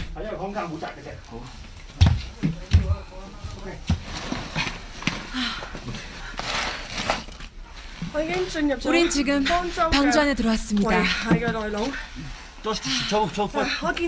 방주 안에 나무 계단이 있습니다. 나무 계단. 들어보세요, 나무 소리. 위를 한번 보세요. 제일 긴 나무입니다. 이 실제 그 나무로 만든 배가 어디에 있다고요 지금? 아라산에 있어요. 믿을래요, 안 믿을래요? 제가 막 억지로 얘기해서 믿으실랍니까? 아니면 증거를 보니까 믿어요? 증거를 보시고 믿으라고 말입니다. 예? 이게 사실이잖아요. 가짜가 아니잖아요. 예? 여기 보니까 이 세상을 용납치 아니하시고 오직 의를 전파하는 노아와 7 식구들을 보존하시다고 했어요. 노아와 7 식구니까 8명이죠. 8명만 보존하시고 경건치 아니하는 세상에 홍수를 내리셨다. 사실이잖아요. 홍수가 내렸다 그 말입니다. 그래서 소돔과 고모라 성을 멸망하기로 작정하여 제가 되게 하사 후세에 경건치 않은 들에게 본을 삼으셨으며 아라산에 둔 것은 뭐냐면 그걸 보고 믿으라는 얘기고 소돔 고모라 땅에 불로서 멸망시킨 것을 보고서 너희에게 조심하라는 얘기고 무법한 자의 음란한 행실을 인하여 고통스러운 의로운 롯을 건지셨다. 의로운 구원받은 사람은 건진받을 것이다라는 것을 얘기하고 있는 거예요. 이로 말미암아 그때의 세상은 그때 언제입니까? 노아 홍수 시대에 물의 넘침으로 멸망할 시대에 이제 하늘과 땅 그 동일한 말씀으로 불사르기 위하여 간수하신 바 되셨다. 그때는 물로 홍수로서 세상을 멸망했지만 이제는 앞으로 뭘로? 불로서 경건치 않은 사람들의 심판과 멸망의 날까지 뭐 했다고 했어요? 그러니까 불쏘시개로 두고 있는 거예요. 불쏘시개로 돼 있는지 안 됐는지 5분만 생각하고 오십시오. 자, 창세기 12장을 보겠습니다. 창세기 12장. 창세기 12장 1절입니다. 창세기 12장 1절. 자, 성경을 빨리 못 찾으신 분은 앞에 그냥 보시면 됩니다. 글씨가 주먹만 합니다. 엄청 크죠? 예. 제가 읽어 올립니다. 여호와께서 아브라함에게 이르시되 너는 너의 본토 친척 아비집을 떠나 내가 내게 지시할 땅으로 가라. 내가 너로 큰 민족을 이루고 내게 복을 주어 내 이름을 창대케 하리니 너는 복의 근원이 될지니라. 그 노아 홍수 시대에 이어서 하나님께서 이 세상에 또 이 세 명의 아들 셈, 함, 야벳을 통해서 전 세계 인구가 쫙 늘어납니다. 전 세계 인구가 일어나는 그 중에서 하나님을 찾는가 보신즉 없는 거예요. 그래서 한 가정을 들어서 하나님의 증인으로 선택을 합니다. 그 사람 이름하여 아브람, 잠시 후에 아브라함으로 이름을 바꿔주죠. 그 아브라함을 통해서 하나님의 역사가 또 이어져 가는데 그에게 하나님께서 약속을 세 가지를 합니다. 본토 아비집을 떠나 내가 너에게 지시할 땅으로 가라. 첫 번째, 땅을 약속하셨어요. 그리고 너로 큰 민족을 이루겠고, 두 번째, 민족을 이루겠다는 약속을 하십니다. 내게 복을 줘 내 이름을 창대케 하리니 너는 복의 근원이 될 것이라. 세 가지 약속을 먼저 이스라엘 사람들에게 하나님의 증인으로 선택한 아브라함의 후손에게 얘기를 하죠. 이사야 44장 1절에 그 사람을 하나님이 선택한 아브라함의 가족을 뭐라고 그러냐면 나의 종 야곱, 나의 택한 이스라엘아. 이제 들으라. 나의 택한, 하나님이 택한 이스라엘. 그러니까 하나님은 이스라엘을 선택을 했어요. 그래서 하나님이 약속한 모든 걸 다 주기로 작정을 하셨습니다. 여기 보니까 아브라함의 가계도, 아브라함의 가계도죠? 뭔 도면인고 그렇습니까 지금? 이게 아브라함이에요. 아브라함을 통해서 그 다음에 이삭을 낳고 이삭을 통해서 야곱을 낳고 야곱을 통해서 12아들을 아들 낳기 시합한 부인이 4명이나 있었습니다. 이제 그 사람들 통해서 하나님께서 하나님의 12부족, 12지파를 만들었습니다. 그 중에 한 아들이 있는데 그 이름이 누구냐면 요셉이라는 사람이에요. 누구라 그랬죠? 요셉. 이 요셉이라는 사람을 하나님께서 그 땅에서 들어가지고 다른 땅으로 옮겨 놓습니다. 그 옮기는 방법이 뭐냐면 형들의 미움을 타게 하고 그리고 그 미움을 타서 팔아버립니다. 그걸 팔아가지고 그 땅에서 종살이를 하게 돼요. 그렇게 한 민족을 가나안 땅에서 애굽 땅으로 옮기는 과정이 참 처참합니다. 그걸 성경에 이렇게 얘기하고 있어요. 내가 옛날 백성을 세운 이후 나처럼 외치며 고하며 진술할 자가 누구냐? 될 일과 장차 올 일을 구하라. 그러니까 이스라엘 사람들에게는 특별하게 몇 가지를 약속을 했는데 그 약속한 것을 먼저 얘기를 해요. 먼저 얘기를 하고 얘기한 대로 이렇게 쭉 이뤄나가는 겁니다. 하나님께서 하는 방법이죠. 하나님은 먼저 예언을 합니다. 어떤 사건이 이루어지기 전에 먼저 얘기를 하고 나서 그대로 쭉 끌어가는 거예요. 이게 누구 방법이라고 그랬죠? 하나님의 방법. 증언과 성취함을 통해서 하나님이 살아계심을 믿어라. 여기 오고 있어요. 네. 그래서 될과 장차 올 일에 대해서 구하라. 그리고 그 일이 이루어질 것이다 하면서 너희는 나의 증인이다. 이스라엘 사람들은 누구의 증인이냐면 하나님의 증인이에요. 누구 증인이라고요? 하나님의 증인이에요. 그래서 신명기 7장 7절에서는 여호와께서 너를 기뻐하시고 너를 택하시면 증인으로 선택한 이유가 뭐냐? 증인으로 선택한 이유가 다른 민족보다 수요가 많은 연고가 아니라 너희는 모든 민족 중에서 가장 적으니라. 가장 적은 민족을 선택을 했어요. 그러니까 한 사람을 선택했지 않습니까? 아브라함 한 사람을 선택해가지고 그 사람을 통해서 큰 민족을 이루고 땅을 주고 복의 근원이 되겠다는 약속을 차근차근 이뤄가는 겁니다. 아브라함을 선택한 연도가 언제냐? 예수님이 오시기 2000년 전이에요. 지금부터 4000년 전에 이스라엘의 그 조상 아브라함을 선택을 했습니다. 근데 그 민족이 가장 적은 민족이라고 그랬어요. 가장 적은 민족이 큰 일을 한다면 어떤 일이 벌어지겠습니까? 모든 사람들이 그걸 쳐다보겠죠? 제가 개구리와 파리라는 글씨를 조그만하게 써서 올려놨습니다. 개구리하고 파리하고 이상한 조합인데 어떤 일이 벌어질까요? 만약에 개구리는 파리를 잡아먹는 천적이에요. 맞죠? 개구리는 파리를 잡아먹는 천적입니다. 근데 만약에 그걸 뒤집어서 파리가 개구리를 잡아가면 이건 무슨 일이 벌어지겠습니까? 이거는 도저히 상상할 수 없는 거예요, 이게. 한번 보십시오. 어떤 일이 벌어지는가.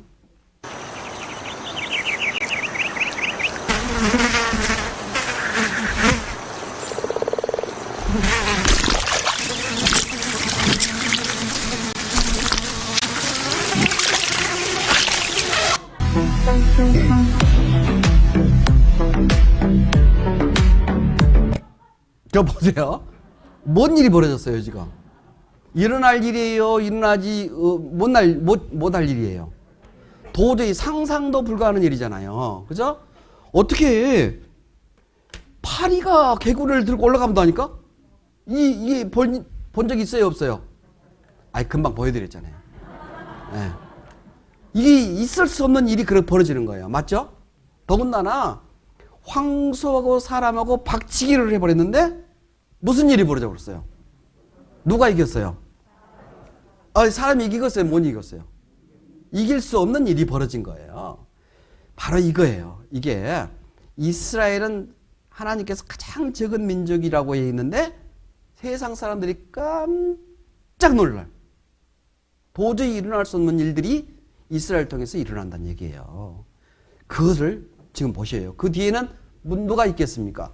하나님이 계시는 거예요. 하나님이. 그 뒤에 하나님께서 가장 적은 민족을 통해서 하나님의 역사를 하시겠다는 겁니다. 가장 적은 민족. 자, 그러면 이스라엘이 어디냐? 바로 이거예요. 대한민국 가장 오른쪽에 있잖아요. 대한민국이 어디예요? 사람들이 극동직이라고 합니다. 극동이죠. 동쪽이 제일 끝에 있다는 얘기죠. 미국은 어디가 있어요? 제일 반대편에 있지 않습니까? 그죠? 네, 가장 반대편에 있어요. 근데 가운데가 어디 누구예요? 반대가. 바로 이스라엘이라고 그래요. 이스라엘. 그래서 이스라엘 통해서 동쪽, 서쪽의 기준점이 이스라엘이거든요. 이거 아셨어요? 학교에서 배울 때는요, 영국의 그리니치 천문대가 뭐 중심이다 그러는데 택도 없는 소리예요. 그건 아니에요. 네. 그리니치를 천문대를 중심으로 해서 동서양이 갈라집니까? 아니에요.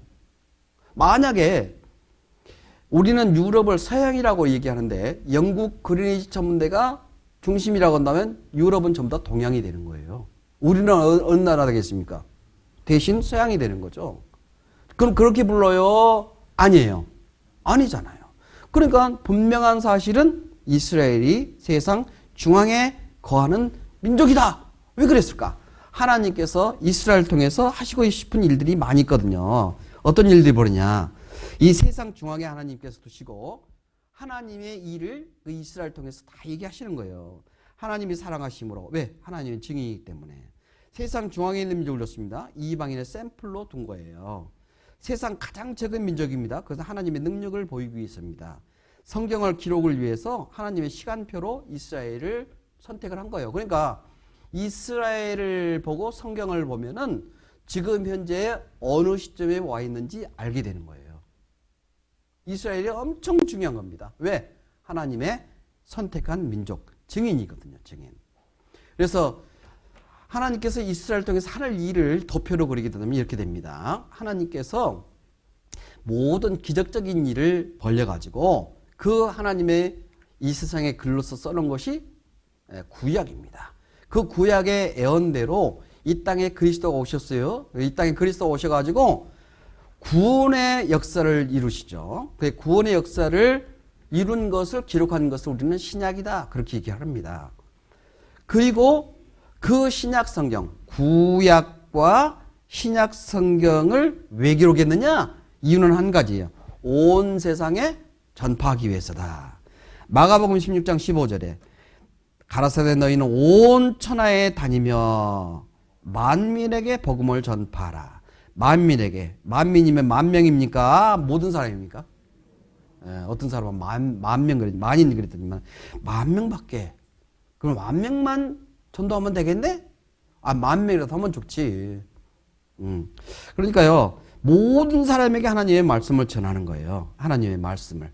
그래서 온 세계에 영원한 천국과 영원히 지옥이 있다는 것을 말씀을 통해서 전파하는 거죠. 결국은 이스라엘을 선택해서 보인 것은 누구에게 보이기 위해서 이스라엘을 선택했느냐?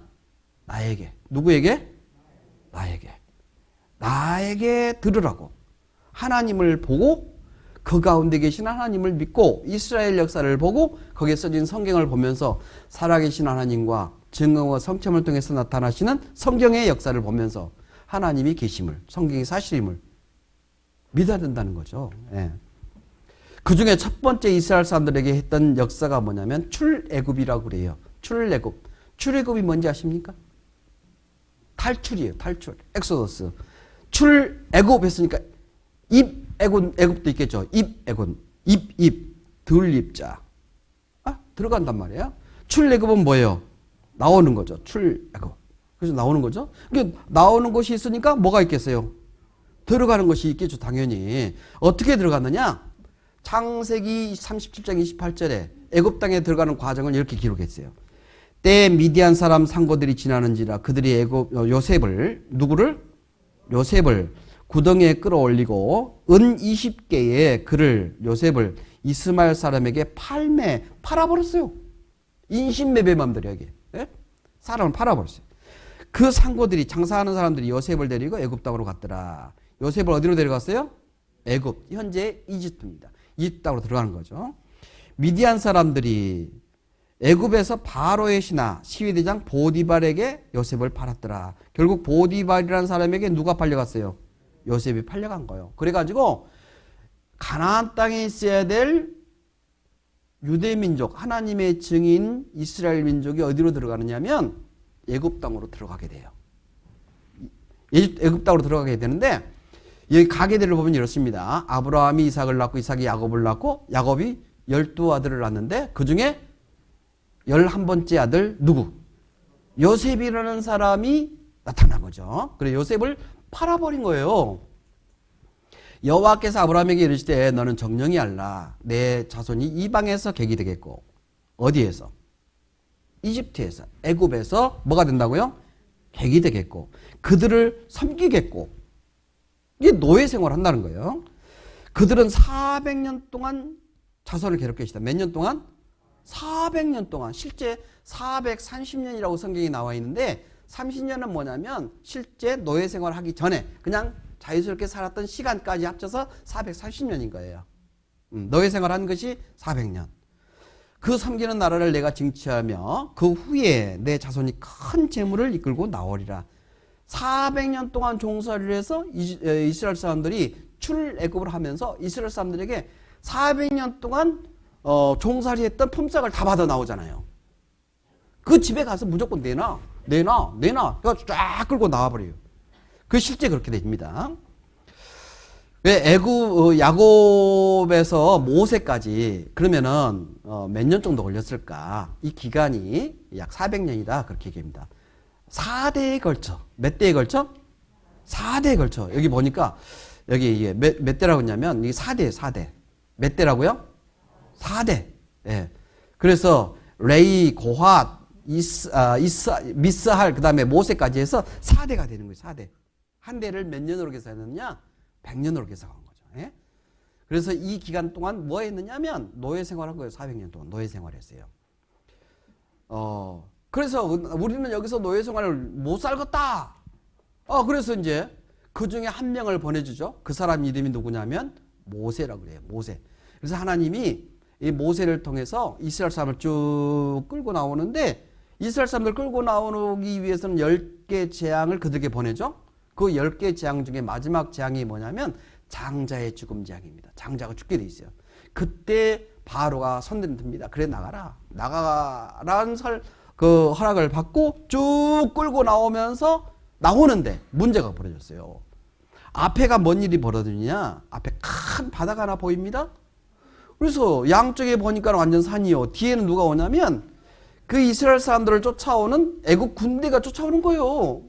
이것을 뭐라 그러죠? 아이고 잘하시네. 사자성어도 잘하시는구만. 진퇴양난. 오도 가도 못한 상태가 돼버렸어요. 한 군데 뚫린 데가 있어요. 어디입니까? 하늘이죠. 그래서 하나님께 얘기합니다. 하나님 어떻게 해야 됩니까? 하나님이 그러죠. 너 손에 든 것이 무엇이냐? 이렇게 얘기했는지 모르겠지만 자 어쨌간에 네 손에 든 것이 뭐냐고 물어봤어요. 그럼 뭐라고 그랬을까요? 지팡이입니다. 지팡이를 들고 가르쳐라 그랬어요. 지팡이를 들고 손을 바다 위로 내밀어 그것으로 갈라지게 하라. 갈라지게 하라. 그러니까 모세가 하나님의 말씀대로 쫙 하니까 쫙 갈라져 버리는 거예요. 예? 갈라질 뿐만 아니라 어떤 방법으로 갈라지느냐? 칼로 두부를 썰으면 탁탁 벽이 돼버리잖아요. 그와 같이 물을 칼로 잘라버리는 것처럼 그렇게 물이 갈라져 버리더라. 이런 세상에 이익이 어디가 있겠습니까? 애굽에서 가나안 땅으로 가는 길이 3가지 길이 있었어요. 어떤 길이냐면 이거 블레셋 길이 있고 수르 길이 있고 아라비아 길이 있었어요. 근데 하나님께서는 이 블레셋 길로 가다 보니 제일 빠른 길인데 거기는 전쟁이 맨날 일어나는 거예요. 전쟁이 많이 일어나다 보니까 그 길로 이스라엘 사람들 끌고 가다 보니 이스라엘 사람들이 전쟁 보고 도망가게 생겼어요. 그래서 도망가지 못하도록 하나님께서는 이 전쟁을 피하게 만듭니다. 그리고 결국 어디 길로 가게 되냐면 아라비아 길로 가게 됩니다. 무슨 길로요? 아라비아 길로 가게 돼 있어요. 바로 보세요.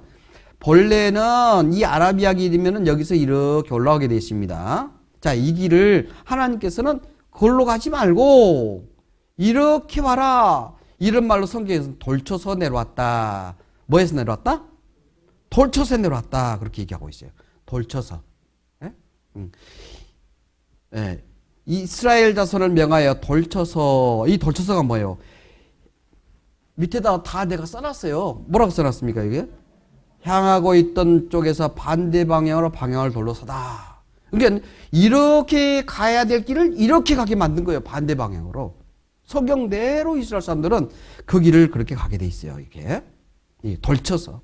결국 이 길로 가게 돼 있는데 모세가 바다 위로 손을 내미는데 여호와께서 동풍으로 밤새도록 바닷물을 물이 말라서 마른 땅이 된지라. 하나님은 순식간에도 물을 가를 수 있어요. 근데 왜 밤새도록 했을까? 바닷물이 오래 차 있었기 때문에 그 길을 가려면 찔퍽거리는 진흙이 생기잖아요. 그래서 진흙을 말리기 위해서 밤새도록 바람을 불어가지고 말려준 거예요. 그래서 거기 마른 땅이 되게끔 해서 이스라엘 사람들이 건너가게 한 겁니다. 그래서 물이 어떻게 됐다고 그랬습니까? 벽이 됐다고 그랬어요. 벽이 이렇게 돼 있어요. 수직으로 돼 있어요. 수직으로 갈라졌다니까요. 수직으로. 이렇게 이 길로 가게 돼 있어요. 이렇게. 네? 여기가 고센 땅이잖아요. 지금 이스라엘 사람들이 살고 있는 땅입니다. 거기서부터 여기 이곳 알라우즈 산, 신의 산 있는 곳까지 이렇게 오는 거리입니다. 이것을 그 중에 이제 여기에 바다가 있는데 이 바다를 걷는 과정을 성경에서는 출애굽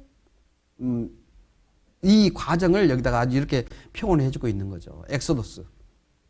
물이 이렇게 딱 갈라져 버리는 거예요. 이렇게 벽이 되어버린 겁니다. 모세의 기적은 뭐가 만들어냈다? 바람에 만들어냈다. 일정 방향 시속 74km per hour. 몇 시간 동안? 10시간 동안 불면 가능하다. 74km라고 제가 말씀드렸죠? 근데 우리나라에 거의 버금가는 바람이 한번 불었어요. 어떤 바람이었습니까? 이게 보니까 최고의 바람이 무슨 바람이었어요? 매미가 얼마였느냐? 60km였어요. 엄청난 바람이 불었던 거예요. 그런데 출애굽은 몇 킬로미터 불면은 갈라진다고요? 74km 실제 불었던 거예요. 이게 가능한 거예요? 불가능한 거예요? 가능한 거예요. 사람들은 어떻게 이 바람으로 이렇게 해서 그 바다가 갈라질까? 아주 의문점을 갖는데 실제 가능하다. 실제 가능한 거예요. 이게. 가능한 내용들이 쭉 돼 있습니다. 물이 다시 흘러 이제 그렇게 올라갔는데 이스라엘 사람들이 갈라진 땅으로 쫙 지나갔습니다. 근데 애굽 사람들 그냥 보고만 있을 사람들이 아니죠. 그래서 이스라엘 사람들이 지나가는 것을 보고 그 뒤를 쫓아가는 겁니다. 뭐를 타고? 특별병거 600승과 그다음 많은 애국 군들이 그 뒤를 쫓아 들어갔는데 이스라엘 사람들이 싹 지나가려고 하는데 마차를 타고 오니까 금방 다 불잖아요. 그래서 하나님께서는 그들 가운데 불, 구름, 기둥으로 딱 세워가지고 오도 가도 못하게 딱 갈려놨습니다. 이스라엘 사람들이 다 올라갔어요, 육지로. 그리고 나서 이 불, 구름, 기둥을 없애버리니까 양쪽에 벽이 갈라졌던 물이 합체돼 버렸어요. 그럼 바닷속에 들어가 있는 사람들은 어떻게 되겠습니까? 수장이죠. 끝나버리는 거예요, 운명이. 그래서 애국 군대는 거기서 한 명도 남지 않고 다 죽었더라. 다 죽었다고 그랬어요. 물이 이렇게 갈라서 싹 다 나옵니다. 그 뒤에 애국인들이 마차를 타고 막 쫓아옵니다. 그런데 하나님께서 다시 물을 합체시켜버린 거죠. 그 가운데 애국군인들의 그 마차 병거 바퀴가 벗겨져가지고 난장판이 돼버린 거죠. 근데 하나님께서는요, 그것을 그대로 보관해뒀어요. 보관한 방법이 뭐냐? 산호라는 것을 통해서 마차 바퀴를 꽉 묶어놓은 거예요. 4,000년 후에 너희들 봐라. 내가 이스라엘 사람들 다 내 증인 이스라엘 다 같이 보냈다. 바다를 갈라가지고 내가 하는 능력이다. 볼 수 있도록 하나님께서 산호를 가지고 마차 바퀴를 꽉 눌러놓은 거예요. 바로 이곳입니다. 이곳. 예. 바로 이곳인데 이곳으로 이스라엘 사람이 지나가는데요. 이 폭이 얼마냐? 폭이 약 6km 정도로 해가지고 이 기울기는 얼마냐? 6%, 6도 정도밖에 안 되는 거예요. 바다는 얼마냐? 이쪽과 이쪽의 바다는 약 1km가 넘는 어마어마한 깊이인데 여기는 얼마 정도밖에 안 되냐? 약 100m 정도밖에 안 되는 거예요. 얼마 되지가 않습니다. 그러니까 하나님은 처음부터 이스라엘 사람들을 거리 끌고 가시려고 작정을 하시고 지형을 만들어 놓은 거예요. 처음부터 하나님의 계획이 여기에 들어간 겁니다. 예, 이곳에. 그래서 여기 보니까 이곳이 이제 누에이바라는 곳인데 누에이바에 이스라엘 사람들이 다 모입니다. 이곳입니다. 이 지역인데 이거는 여의도의 두세 배 되는 어마어마한 큰 넓이가 있습니다. 이곳에 이름을 누웨이바라고 얘기하는데 이걸 특별하게 하나님이 만들어 놓은 장소예요. 예. 여기에 들어가 봅니다. 정말로 유대인들을 쫓아왔던 애국군인들이 병거 바퀴가 있느냐 없느냐 확인을 해봤어요. 몇 년 전의 사건이라고 그랬죠? 이 출애굽원 연도가 언제냐면 1446년도에 BC, 1446년도에 출애굽을 했던 거죠. 그러면 지금부터는 몇 년 전이겠습니까? 3500년 전의 얘기예요. 어마어마하게 먼 그때 그 사건의 증거물들이 이 홍해 가운데 있어요. 지금. 그러니까 이스라엘 사람들이 홍해를 갈라가지고 넘어왔다는 얘기가 이것이 사실로 증거된다면 사실이겠어요? 가짜겠어요? 사실이겠죠. 예. 실제. 여기에. 이 바퀴들이 그 속에 들어가 있는데 그 속의 바퀴들은 전부 다 산으로 꽉 하나님이 보관해두고 있다니까요. 왜 보관했을까요? 믿지 못하는 나를 위해서 믿을 수 있는 증거를 이 안에 넣는 거예요. 누구를 위해서? 나보고 믿으라고. 그래서 이 안에 들어가 봤어요. 이 안에 들어가 보니까 이런 덩어리가 많이 있는 거예요. 이 덩어리가 한두 개가 아닙니다. 모형도 이상해요. 그걸 벗겨봤더니만 마차 바퀴가 그대로 들어있는 거예요. 이렇게. 그대로 들어갔습니다. 예? 보이기도 하고. 그리고 그때인 것인지 언제 건지 누가 알 것이냐 봤더니만은요. 그 연도별로 마차 바퀴가 유행했던 그 시기가 있는 거예요. 우리나라도 차 바퀴가 몇 년도 건 알고 있잖아요. 그 차 타이어 그 무늬 떼서 몇 년도에 나왔던 것이 알는 것처럼 이 마차 바퀴의 살을 통해서 몇 년도에 그것이 된다. 이 3500년도에는 이 통바퀴가 유행했었어요. 2000년경에는요, 여기 살을 많이 넣습니다. 기원전 100년경에는 8개를 넣고, 그러니까 기원전 1446년경에는 6개 내지 4개로 이렇게 이루어져 있는 거예요. 예. 4개 내지 6개. 그때 당시 1400년도. 이게 연도에 그 유행했던 마차박 기술을 보면 쉽게 이해가 된다. 이런 박물관에 가보면 이게 그 마차박이 그대로 있습니다. 이게. 뿐만 아니라 그 지나갔던 그 장소 시작점과 끝점에 솔로몬이라는 왕. 솔로몬 아십니까? 아셔요? 모르세요? 만난 적이 있으시죠? 네. 그 솔로몬이라는 분이 자기 조상이 홍해를 건넜다는 증거를 삼기 위해서 아라비아 땅과 시내 쪽에다가 이렇게 딱 이 기념비를 이렇게 해놓은 겁니다. 이집트 쪽과 아라비아 쪽에.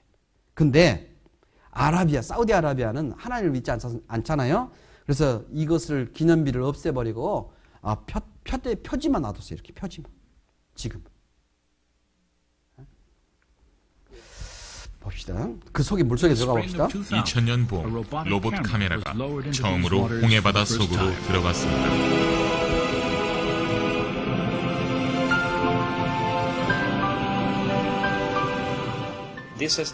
우리가 무선 조종 카메라를 가지고 그곳에 들어간 것은 처음 있는 일이었습니다.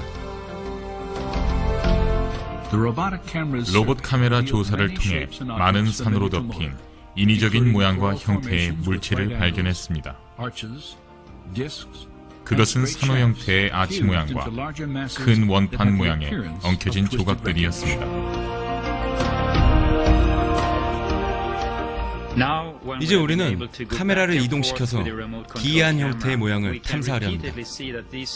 이 모양들은 한 곳에서뿐만 아니라 여러 곳에서 계속해서 발견되어집니다. 우리는 전차축과 허브 그리고 바퀴 같은 것들을 보았습니다. 이것은 자연적인 모습의 산호가 아니라 어떤 인공물에 산호가 붙어 자란 것으로 보입니다. 실제 가래기 있어요. 믿어지지 않으신 분들은 홍해 바닷속에 들어가 보세요. 그러면 그거 보고 믿어야 돼. 성경에 있는 대로 이스라엘 사람들이 그걸 건너갔다. 성경이 사실이다. 하나님이 살아계시다. 이것을 우리에게 알게끔 해주는 거죠. 그리고 그 홍해를 건너고 나서 이스라엘 사람들이 살았던 그 장소가 있어요. 그 시내 광야에 시내산이 있는 곳. 바로 이렇게 지나가는데 이 알라우즈 산이라고 돼 있잖아요. 여기 이제 시내산이라고 얘기합니다. 시내산 여기 아라비아에 있는 시내산. 갈라디아 4장 25절에 시내산은 어디가 있다고 얘기했냐면 아라비아에 있다. 사우디아라비아에 있다. 얘기하고 있어요. 사우디아라비아. 여기 가보니까 이렇게 지형이 이루어져 있는데 이 지형이 바로 이 지형에 많은 이스라엘 사람들이 그곳에 40년 동안 살아가면서 흔적들이 그대로 남아있는 거예요. 40년 살아가면서 흔적들이 만나를 갈아먹던 맷돌도 존재하고 있고 그 라우즈 산에 들어가 보니까 그 산이 하나님께서 말씀을 전하기 위해서 하나님이 내려올 때는 산이 불타는 가운데서 하나님이 내려왔거든요. 여기 산이 불탄다고 그랬어요. 산이 뭐 한다고 그랬어요? 산이 불에부터 화염에 충천하고 화염 중에 말씀하셨다. 산이 불타는 거예요. 불타는 산.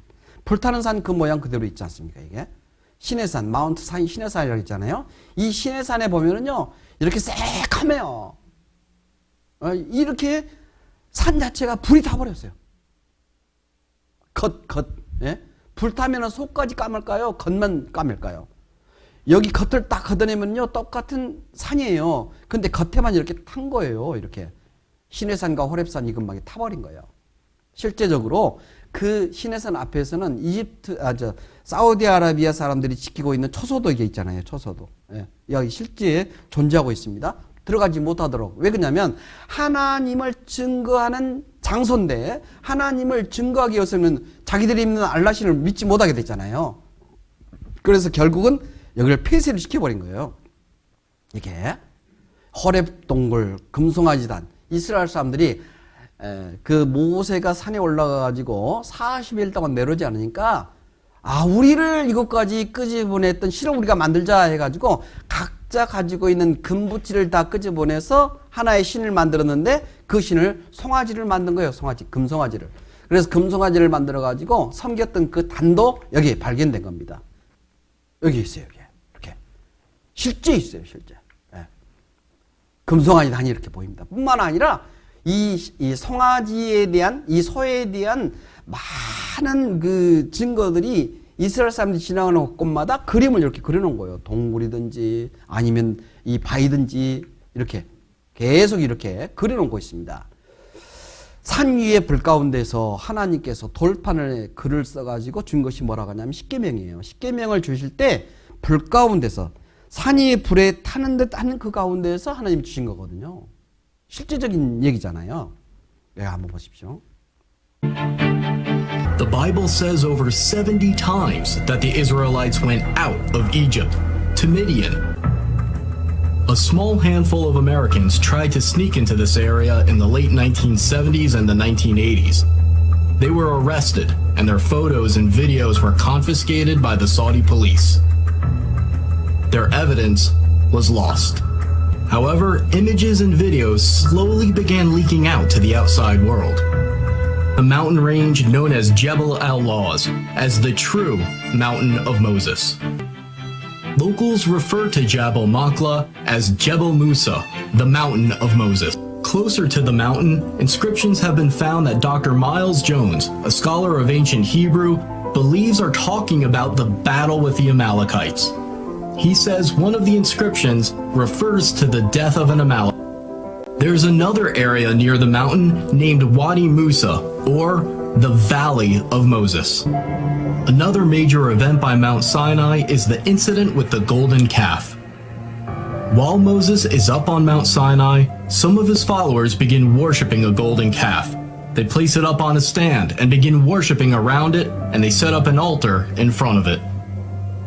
When Moses comes down from Mount Sinai, he destroys the golden calf. Here, in front of the mountain, we have the remains of what may have been that golden calf worship site. You see both a stand with many petroglyphs of cows and people worshiping cows, as well as a structure.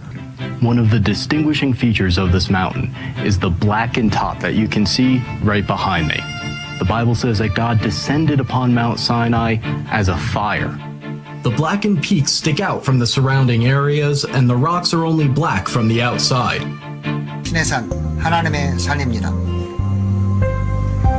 산을 전반적으로 살펴볼 때 신의 산 정상은 하나님의 임재로 불탔던 것이 보입니다.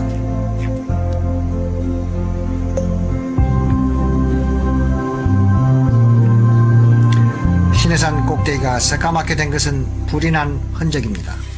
이쪽을 향해 보면 5 새까만 꼭대기가 보입니다. 바위가 강력한 열에 의해 정말로 타버린 것입니다.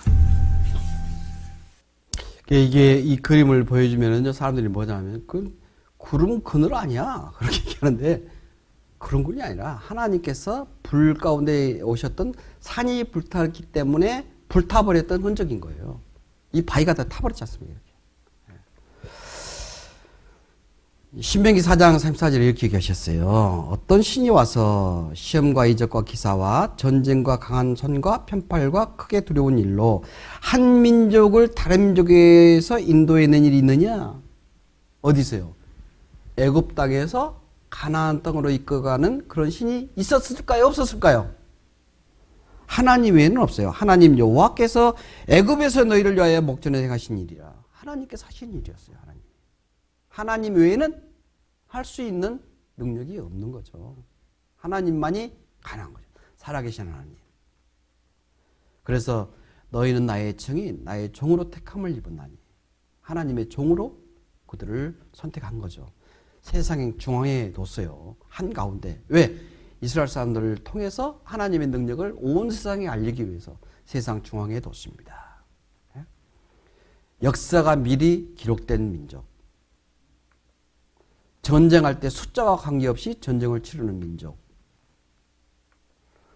그리고 역사 하나님 앞에 순종할 때는 잘 되고 순종하지 못할 때는 아주 박살이 나버리는 민족. 극을 달리는 이스라엘 민족. 세상 중앙에 역사가 기록된 민족.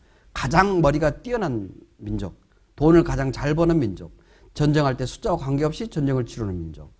샘플과 표본의 민족, 하나님의 시계로서 선택한 민족, 그 민족 우리는 이스라엘 민족이다 얘기합니다. 이스라엘 민족. 내가 오늘날 복과 저주를 너희 앞에 두나니 너희가 만일 내가 오늘날 너희에게 명하는 너희 하나님 여호와의 명령을 들으면 순종하면 복이요 명령을 듣지 아니하면 다른 신을 좇으며 저주를 받을 것이다. 순종하면 복이요 불순종하면 저주다. 하나님의 약속입니다. 그러니까 하나님이 약속하니까 이스라엘 사람들은 아멘, 아멘, 아멘. 예, 그렇게 하겠습니다. 순종하랍니다. 그런데 그 말 하자마자 뭐 했어요? 불순종으로 들어가는 민족입니다. 이스라엘과 하나님의 언약, 순종하면 복이요. 불순종하면 저줄 것이라는 것을 성경에다가 먼저 예언해 놓은 거죠. 먼저 얘기 낳고 그대로 이끌어가는 민족. 세상 역사는 어떻게 하냐면 일어난 후에 기록을 해줘. 이게 역사라고 합니다. 일어난 후에. 근데 이스라엘 민족은 뭐예요? 먼저 기록을 해놓고 기록된 대로 이끌어갑니다. 하나님의 능력을 나타내죠. 하나님의 능력입니다. 예수님이 오시기 전에 1500년 전에 하나님의 말씀을 기록하고 오신 이후에 100년까지 성경에 기록했지 않습니까? 나 여호와가 말하였으니 이루리라. 예언을 했으니까 이렇게 다 이루어집니다. 하나하나가. 말씀하신 이후에 계속적으로 하나님의 말씀을 그대로 이루어 가십니다. 앞으로는 이루어질까요? 안 이루어질까요? 이루어집니다. 그러니까 성경을 통해서 하나님의 역사하심을 우리는 알게 되는 거죠. 나 여호와가 이 일을 말하고 뭐예요? 이룬 줄 너희가 알리라. 이루리라 했던 것을 이루어버렸다. 이루리라 했던 것을 뭐 한다고요? 이루신다. 성경에 그렇게 얘기를 하고 계십니다. 자, 이렇게. 이걸 성취라고 해요. 성취. 이스라엘 역사를 보면은요, 아브라함을 선택하고 나서 남유다와 북이스라엘로 나눠진 때가 예수님이 오시기 930년입니다. 930년 때 두 나라로 쪼개진 이후 북이스라엘은 722년에 아수르한테 멸망을 당하고 남유다는 606년에 바벨론의 침략을 당하고 586년에 완전히 그 나라가 끝장을 봐버렸어요. 그리고 그 나라가 이제 바벨론으로 끌려갑니다. 그것을 바벨론 뉴스라고 그래요. 바벨론 나라로 끌려갑니다. 바벨론이 또 멸망을 당하죠? 누구한테? 페르시아 나라에 망하게 됩니다. 페르시아에 망하고 파리시아는 헬라, 그리스에 망하게 되고 그리스는 로마에 망하게 됩니다. 그때 누가 오셨느냐? 예수님이 오셨어요. 그리고 보니까 606년에 이스라엘 사람들이 바벨론은 멸망을 당했지 않습니까? 그러니까 몇 년 동안 이방인에게 짓밟혔느냐? 예수님이 오시기까지 600년 동안 이방인에게 밟힘을 당한 거죠. 얼마나 한심하면 하나님이 이런 말씀하셨어요. 소는 그 임자를 알고 나귀는 주인의 구유를 알건만한 이스라엘은 알지 못하고 나의 백성 깨닫지 못하는도다. 기가 막히죠? 하나님을 알려주려고 수없는 말을, 역사를, 기적을 다 했음에도 불구하고 이스라엘은 모른다는 거예요. 그리고 나서 하나님은 너무너무 슬프다. 예? 범죄한 나라여 허물진 백성이여 행악의 종자여 행위가 부패한 민족이로다. 그들이 여호와를 버리며 이스라엘의 거룩한 자를 만홀히 여겼다. 하나님을 버리고 자기들 마음대로 살아갔다. 기가 막힌 일입니다. 기가 막힌 일이에요. 자, 마지막 우리는 어떤 삶을 살아야 될까? 이런 삶을 살았으면 안 되죠. 정말 고맙고 사랑해. 그러니까 편안하게 눈 감고 아버지 나라 가서 행복하게 살았으면 좋겠어. 사랑이 눈물지 영양아 요즘에 오냐 어렵게 찾아온 사랑 놓지 않게 마음에는 여기에